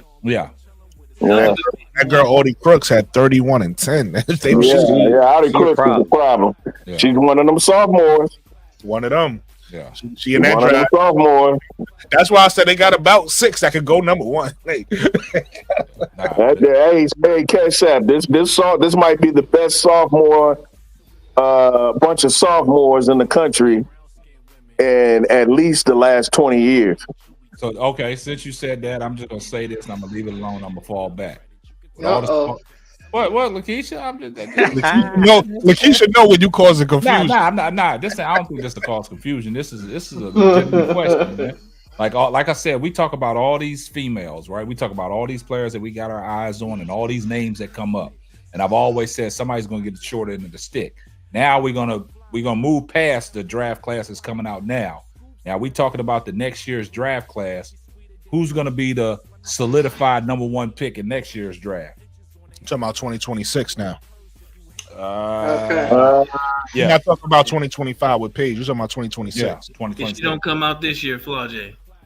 If Flau'jae come out this year, you leaving Juju out? No, well, Juju in 2027. Yeah, she's not eligible till 27, I think. But I thought her birthday fell in the draft year. What? Well, she probably could come out early. That's what I'm saying. I thought if your birthday falls in the draft year and you have age, you can That's come how out. it works. That's how it works. She? I don't think. Does she? I don't think she does. I think she's only 19 though. I was gonna say too. Yeah, she's still a baby. Okay. Now look. Now somebody said Flau'jae, but what if Flau'jae, deems herself eligible this year? Just take Flau'jae out the equation. With all the chicks that we've talked about, Lauren Betts. Who do y'all think? Lauren Betts, number 1? 2026. Yeah. Is it hands down? It's gonna be Lauren Betts. It's gonna be. I don't think she's gonna go number 1, but just because of her size. But maybe she will. Taniyah Lotson is in that draft. Yep. Taniyah Lotson. But do we have a definite? So Lauren Betts is gonna be Lauren number Betts. 1. She's 6'7". You can't teach that. I know you can't teach it, man. But like we talked about, they're gonna value that. And some team that's small in the WNBA is gonna. I guess it depends who got the number 1 pick too. Because if you already got it, I'm gonna throw the monkey wrench in the system. Lauren Betts, I thought 6'7". Yeah, 6'7". Yeah, she's 6'7". Chicago Skies get the number 1 pick. Do they take her? No. Okay. No. All right. So that's the no. Let's be clear, because I know how drafts work. We all know how drafts work. This is what I think is gonna happen. Do we keep her? No. But we take her? Yes, because you're not gonna pass up. Right, the number 1 pick. Man, so what you causing confusion? What you gonna do? Man, Lauren ain't gonna be number 1. You know who else gonna come out in that draft? Take her and package her for something, but you're not. They're gonna have to package that up before the draft. They're gonna have to package up that number 1 pick. They're gonna have to do. They're gonna package it up, but they don't want to make themselves look bad. Yeah. You know who else gonna come out in that draft? That you say 2026, right? Yeah. Ashley Watkins. Ooh. She ain't going number 1. Yeah, she definitely not. I don't think she's going number 1. She would have to. It's not definite that Lauren Betts going number 1. Yeah, but I'm taking Lauren. but she's 6'7". Lauren Watkins ain't 6'7", and she's very. I don't know. Watkins dunking on people though. Yeah, but I didn't know dunking on people made you the number 1 overall pick. Watkins on the next level so far. Like she's 6'7". So far from what I've seen from her, she can get better. But so far from what I've seen for her, she's gonna be like just a rebounder. She's gonna come in and rebound and play defense. Who, Lauren Betts? No, Watkins. Ashley Watkins. Offensive game for you to. And when you talk about the number 1 pick in the draft, you want to transcend it. It's gonna be a Nas Hillman franchise player. Y'all familiar with Nas Hillman? Like Paige Beckers? She's gonna be like a Nas Hillman. Yeah, like Paige Beckers. Yes, a generational. You want to build your franchise. This is the face of your franchise. When you pick a number 1, you want somebody who's the face of your franchise, transcendent player, guaranteed can get it done in the league. And that's not Watkins. 2026 is not a good year because. Yeah, the 27 draft is the one. 26. Right. What's talented? Yeah, the 27 draft There's is the some one. talent That's there, but it's not number one. Yeah, it's not. Fighting over arguing talent. Yeah. the draft is with Hidalgo, Juju, Audi, Madison Booker. That's the draft. Right, not the 26 one. The sophomores that are playing now. I see why you say that, but because I'm looking at it now, but they got this. This is not going to be the draft. They like, I don't know why they got Ashlyn Watkins at number 2. That's the mock draft. That's because the draft is not that strong. Yeah, it's not that. Yeah. Well. Kiki Rice. Now she could go. She could be a lottery pick. I think Kiki Rice is a problem. That's my opinion. I agree. Okay, listen, I don't know how y'all feel. So you got to. I agree. I like Kiki Rice. That's why I say there's some players in this draft. They just not showing them. Like Michaela Williams. What you ain't gonna talk about your girl Michaela? Michaela's not 2026. Yeah, Michaela's a sophomore. 7. How old is Michaela is a sophomore? She's with the same class She's probably 19. Hidalgo and Juju. Okay. That's what I'm saying. That's what I'm saying, K-Sat. I said that the sophomore class in the NCAA right now is one of the best classes in the last 20 years. It has to be. I mean, they're loaded. Now that's fall back, and then Brooklyn, you're almost 3 hours in. But let me fall back and say this. We talking about this sophomore class then, right? Like Brad said, this is much more realistic right here. One of these big high drafts. So out of this sophomore class with all the talent in there, who number 1? Oh, Juju, hands down. Juju. No question. You just came out and just put the fork in that one, huh? Yeah, but who wouldn't? Who wouldn't? Who you got over Juju? I ain't got nobody over Juju. If you ask top 5, that might cause confusion because everybody top 5 might be different. But see, and this on the screen is 2026. I would love to see the person that says somebody better than Juju is going before Juju. But see, this is the argument we can make though, Brass. That's why I said my boy. Oh no, go ahead. I'll come back. I was just gonna say the Lakeisha and then anybody else who listening, the WNBA values height. They value big players, right? Like the WNBA still plays through a post too. That's why like a lot of y'all probably saying UConn don't have a post player. So when you look at this draft right here, Reagan Bears, right? That's why she's up there. Now, who is she? Does she go number 1? I probably take Lauren Betts, me personally, if I'm going with a big first. Damn, they got then Lauren look, you got Tanaya Lotz in there. You got Tanaya Lotz in there. Number 2, she got some flaws, Kate. They got Flaugier. And then they got Flaugier at number 5, but she could be number 3 or number 2 in this year's draft. Flaugier is going to be probably 1 or 2. No, I'm just saying, looking at what you want a center. If you don't want a center, Flaugier is going number 1. Yeah, that's what I'm saying. But based off of what you posted, that's what me and Lakeisha said. Yeah, based off of them. So watch this, Brass. Watch this, Brass. As much as we make the argument about a lot of people ain't really sold on Paige Beckers have to be the number 1 pick. We can say the same thing about Juju.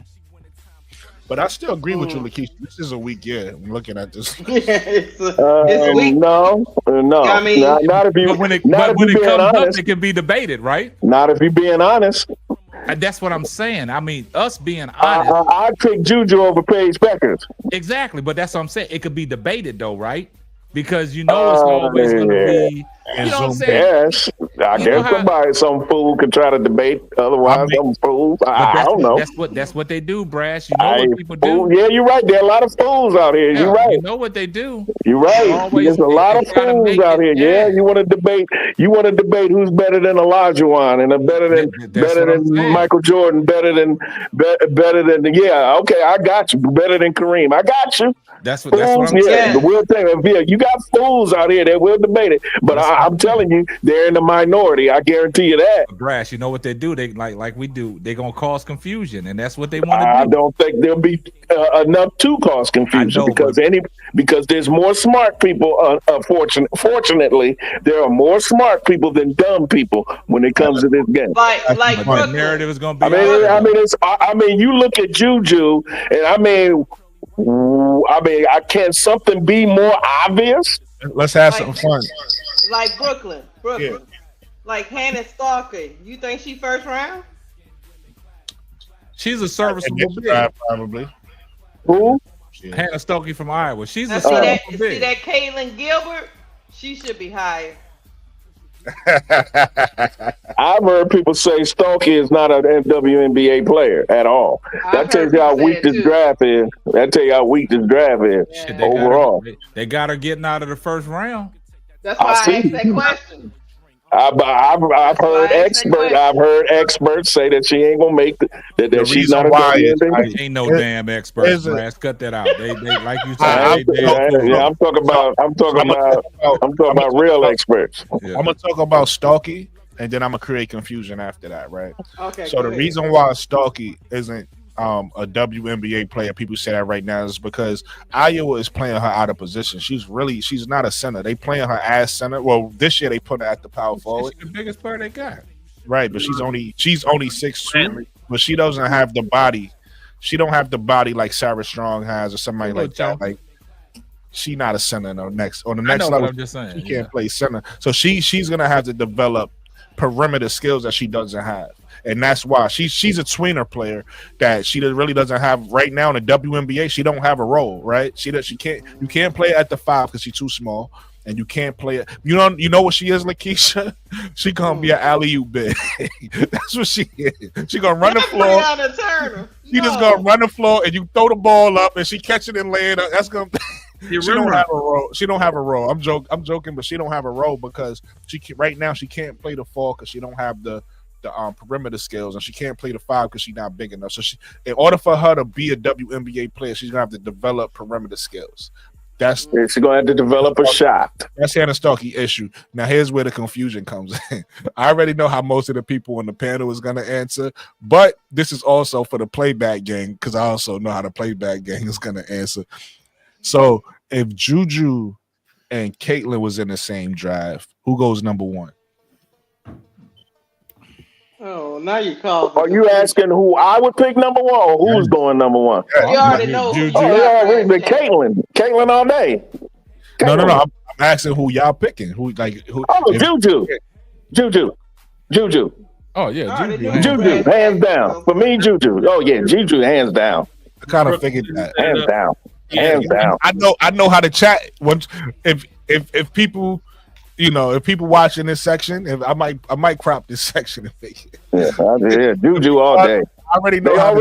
Listen. I know how the chat gang is gonna answer. Before that Time Magazine article, they were already jumping on Juju because people are saying that Juju's better than Caitlin.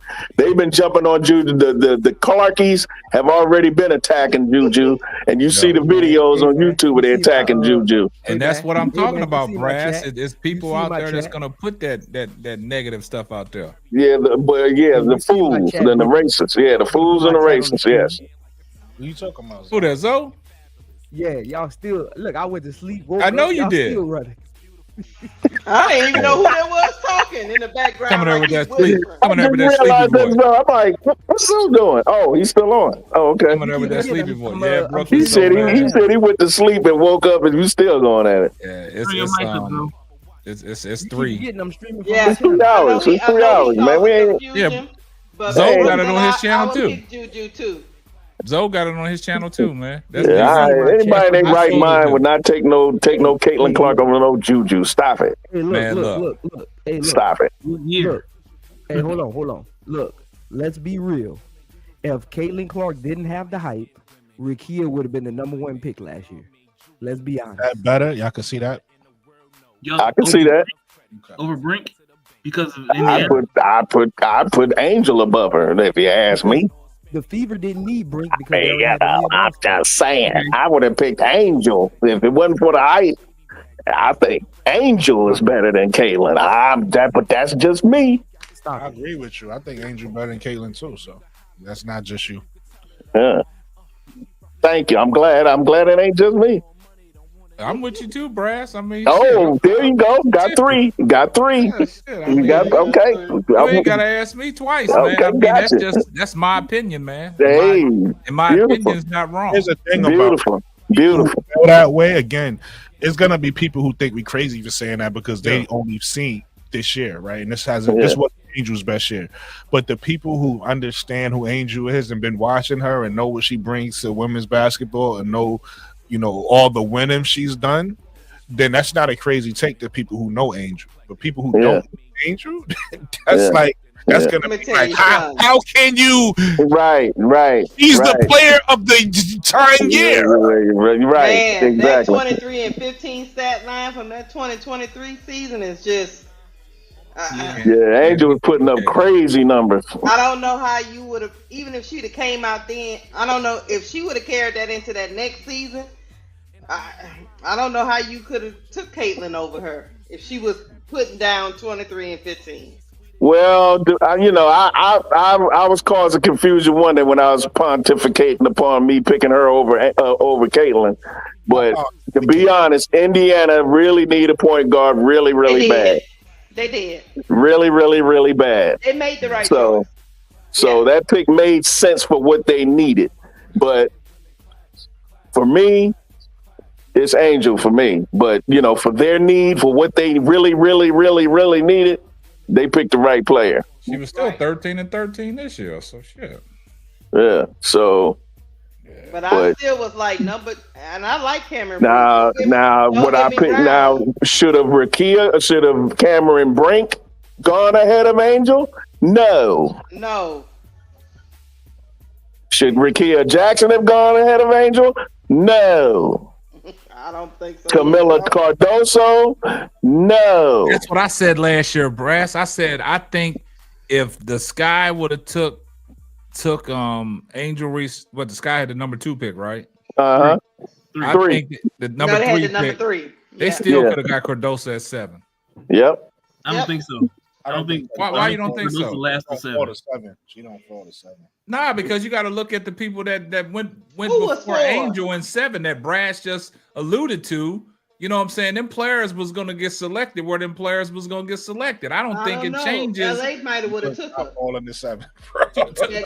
You might not have went forward. Yeah, when I think about you know what? When I think about it, I don't know K-Sap. 6'7". Man, I don't with care. that athleticism, I don't think she would have dropped. I still think she'd have been at 7, man, for the needs, man. Somebody in here talking about. You think Washington would have? You think Washington would have picked Aaliyah Edwards over Camila Cardoso? Yep, I still think for the skill set. Really? Yeah, for the skill set. I mean, Aaliyah Edwards, man, she got a different skill set. What Camila Cardoso brings to the table: a shot blocker when she wants to be a shot blocker, rebounding, and good offensive skills down in the low post, right? Right. But Aaliyah Edwards, she can do outside of the shot blocking and being, a low post presence. She can put the ball on the ground, get to the cup, get her own shot, shoot the 3. She can do different things. I think that's what you building a team and Aaliyah Edwards and Camilla. Hold on. K-Sap, you building a team, Aaliyah Edwards and Camilla there. You pick Aaliyah first? I'm taking Aaliyah, man. You got. I disagree with you there. I'd have took Camilla. I'm taking Washington. I'd have snatched Camilla up in a heartbeat. Nah, I'm not snatching her. I'm snatching her. I'm snatching her like a wig wig in a thought fight. I think you letting how she played this year because again, Camilla didn't. Hold on, no, let me finish. Camilla didn't play her best this year neither, right? So a lot of people who watch Camilla might feel like she's not as good as she is. That's why even the other day when we was talking about Angel, because sometimes we fall in love with talking about Angel. I said I think Camilla's also going to be a better player next year too, right? And the thing about Camilla is Camilla's personality. The reason why you don't always get the best out of Camilla is she's not an alpha. That's what we seen it last year on the floor. Angel's an alpha. Camilla is more of a beta player, and you have to bring the alphaness out of her. And when you bring the alphaness out of her, then she big dog on the floor. The problem is she don't walk around like big dog on the floor. She walk around, even though she's 6'7", we all met those people in our lives before that's big, and you'd be like, damn, he big for nothing, because you expect this person to whatever. That's Camilla. Camilla is a sweet. She's a she's not that until you bring it out of, because we've seen it in the in college when her and Angel would go at each other. Angel pulling her hair. Camilla started to stand up for herself, right? You see Camilla with the look and all. So that's what I'm saying. And so one thing about Camilla that brings that stuff out of her is her family, and her best friend. So like on South Carolina, they even talked about it during that run. Dawn was saying that, you know, Camilla was coming out of her shell, right? Because she had Raven there, she had Tahina there. So that's when you get the best Camilla. But if you don't have that, you get Camilla, because we've seen the perfect example was the Aces games we seen last year, right? In the first couple Aces game, Camilla didn't look like she belonged on the floor. Right. If you looked at the last Aces game, she was blocking Asia's shot. Like she looked like a total different player. And that's because she started to like really start to feel comfortable in the system and everything like that. But it was times where in those first couple games, she wouldn't even go after a rebound. You see the rebound right in front of her. She wouldn't even try to grab it. But in the last game, she was playing super aggressive. So that's Camilla's personality. She don't have that alpha. She don't just walk around like that alpha. And that's an issue.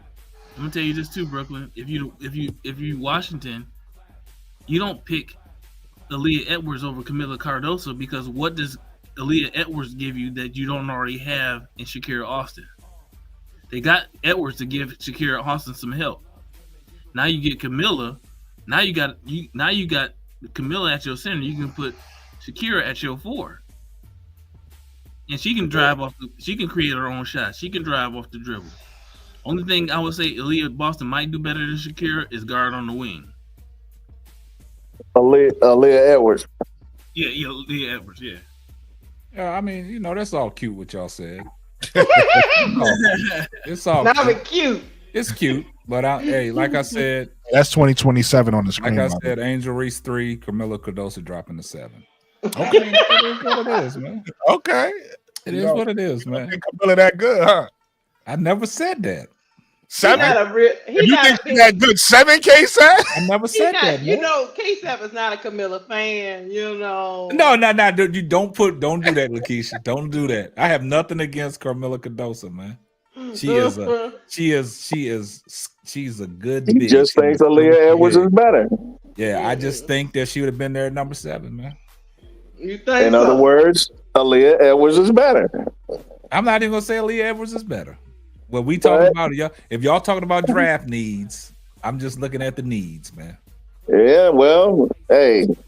But K-Sap, everybody need a 6'7" though.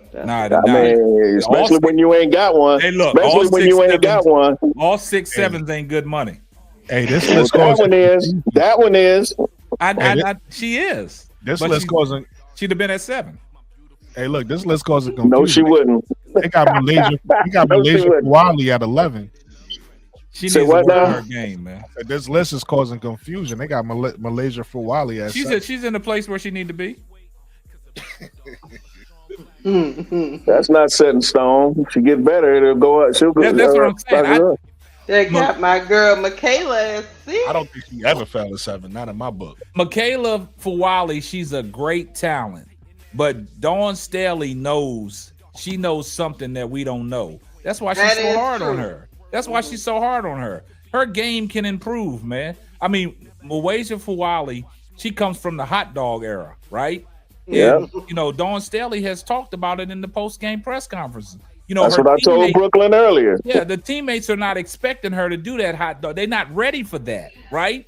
So I think that kind of takes away from, you know, what she brings to the table. But she can get better if she cut down on that hot dog stuff, because like Dawn said, they love it when she do it, but her teammates are not ready for that stuff. Like I saw one play, she came down on the fast break. She could have did the layup herself, but she did the round the back pass to old girl, and old girl didn't convert. You know what I'm saying? Instead of her taking it up. Yeah, that sounds like to me she more advanced than her teammates. Yeah, that's what Dawn Staley was saying, but she has to improve in her game. Like something like Dick Vitale said, too much mustard on the hot dog, right?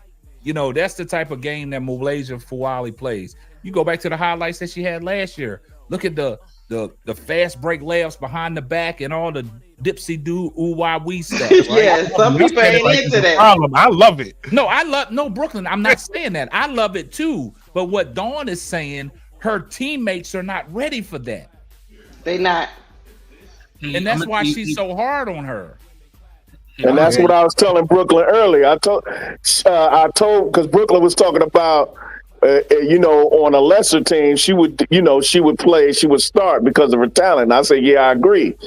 And I told him about what Dawn Staley said. You heard it, K-Sap. Because it seemed like you heard what I heard. Dawn wants badly for Wiley to show her full potential, self. her full self, her full potential. She would love for Wiley to be able to do the dipsy do, dunkaroo, whatever euphemism you want to make. Dawn wants her to do that. Yeah. But not only are her teammates not ready for it, Dawn doesn't fully trust her yet. Exactly. She has to learn when to do that, when not to do that. She has to learn how to play the game the way the game is supposed to be played. Brass, there you go. You hit the nail on the head, man. Because she wants so bad to take the leash off of Wiley because she knows how much of a generational talent she is. She sees it. But she can't unleash her yet because she's not ready. Her teammates are not ready, and she has to mature in her game. It's the reason why it's like kung fu. It's like kung fu. You got this dude. You got the master that sees this. Oh, he could be one of the best kung fu masters ever, but he first has to master the fundamentals. Wipe on, wipe off. Fundamentals, and then you can do the flips in the air and the air kicks and all that other stuff you have the athleticism and ability to do, but you got to have the fundamentals, the foundation first, and that's what Dawn Staley is trying to instill in Malaysia first. Once you get it down to where you have the fundamentals down, you know how to play the game at this level. Now you can do the behind the back and display your full array of talent because she's a generational talent. Right there, Brooklyn. That highlight right there. And one of the things she keeps stressing them for, Wally, is make those straight line penetration moves. Yep.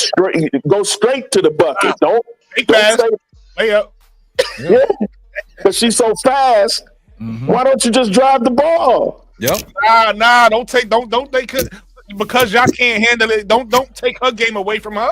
Nah, that's gone. That is her game. Her game is her speed.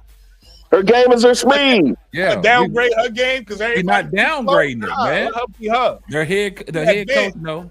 But Wally is advanced. Hey. Everybody else is too slow. Nah, hey.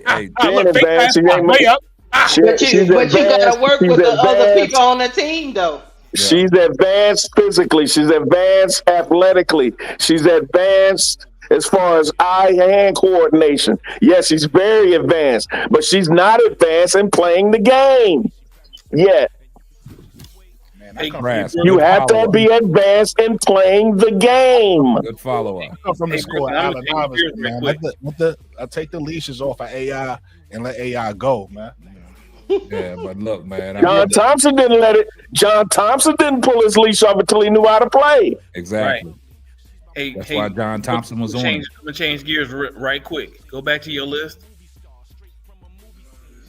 Because if you look at that list, you know what's cap on there to me? Where's Tessa Johnson? Oh, that's a good question. She ain't even on the list, is she? She in 2027. Tessa Johnson? I don't see her on that list when she come out. Oh, they crazy. She's in the third round? She's in 2027. I don't even see it. Let me see what Tessa Johnson is. She a sophomore? She the same year? Yeah, she's a sophomore. She's one of them super sophomores, yes. Yeah. Oh, my God. They don't even... Really? Oh, yeah, they smoking. See? Yeah, they smoking crack. They ain't smoking tree. They smoking crack. That's fraudulent. Yeah, she's a sophomore. That's fraudulent as hell. This whole list don't matter no more to me now. That whole list don't matter to me no more now. That whole list is a lie. That whole list is a lie. That's a fugazi list. That list is fugazi. Nothing about it is legit. Yeah, man. You leave Tessa Johnson over that? Oh my God, she whatever. You need a big bucket. Ask Dawn Staley who she go to when she need a big bucket in crunch time. Ask her. Well, look, Brooklyn, man, you 3 hours and 30 minutes in, man. I'm gonna have to go ahead and fall back, man. Yeah, I got to. Woo. Yeah, it's all. Whoa, it's almost 1 o'clock. Yeah, I got to go. Yeah, man. I got to go. It's been real. It's been fun. Yeah. Yeah, I'll be sharing your live to all my Facebook. my Facebook groups and stuff like that to talk sports, so they can jump on here and get with you. You know what I mean? Brooklyn got it popping over here now. Brooklyn baby. got it popping like popcorn over here. Yeah, that's all it is, man. Yep. With the late night oil, man. That's what you got to be. Hey, man. I mean, you got it, man. Not that Diddy oil. Watch Hey, you know what else, Brooklyn? You watch HD come on an hour after this.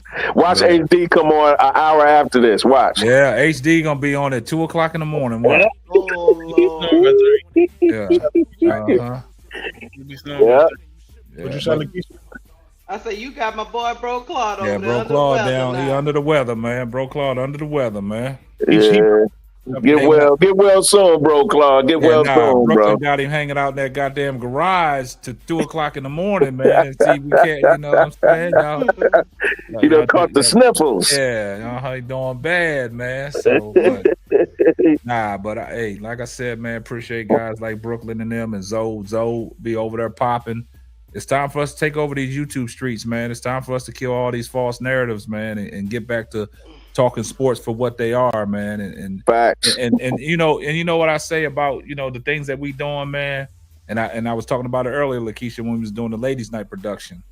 Mm-hmm. It's a difference in what we do, man. We actually are producing content. You know what I'm saying? We ain't TMZ. You know what I'm saying? Like, you know, there's channels out here that produce that TMZ stuff, right? We producing content because we're talking about basketball and for what it is, right? And breaking things down, like great questions going back and forth. What do y'all think about, like, the question that you asked about the Final Four? What is your Final Four pick? We're talking basketball. When we break it down, these players like Hannah Hidalgo, Olivia Miles, Sonia Citron, Paige Beckers, you know, Ozzie Fudd, and people like that. We talking weaks and strengths. You know what I'm saying? We talking basketball. So that's a testament to what we doing that's right on YouTube, man. So just keep up the good work. And on that note, I'm gonna close it out. Listen, I want to thank everybody for coming to join my panel. I want to thank everybody for watching us in the chat, and I definitely want to thank the playback gang for watching us back. Make sure you hit the comment section. Talk to me, I talk back. You know what I mean? Hit the like button, subscribe. You know what I mean? There's only good things from here on out, right? Like we only, like Hasab just said, we trying to create content. We trying to create different things for you guys that's unique and creative. So I appreciate everybody. Anybody got any final thoughts before I close it out? Yeah, man. Go ahead, y'all drop a 1 in the chat, man. If y'all want to be a moderator of the Brooklyn's channel, man. We need people that want to be moderators, man, to keep the chat in order. You know what I'm saying? And keep it popping. So yes, Brooklyn ain't always got to be looking over his shoulder. You know what I'm saying? We need them mods in there doing the dirty work. So y'all go ahead, man. If y'all want to be a mod on Brooklyn's channel, man, y'all better drop a 1 in the chat. Some of y'all ladies that in the chat, Miss Goody Two Shoes, T Carmella, all these people that been around, man. Y'all come on, man. Be a moderator. Do something productive.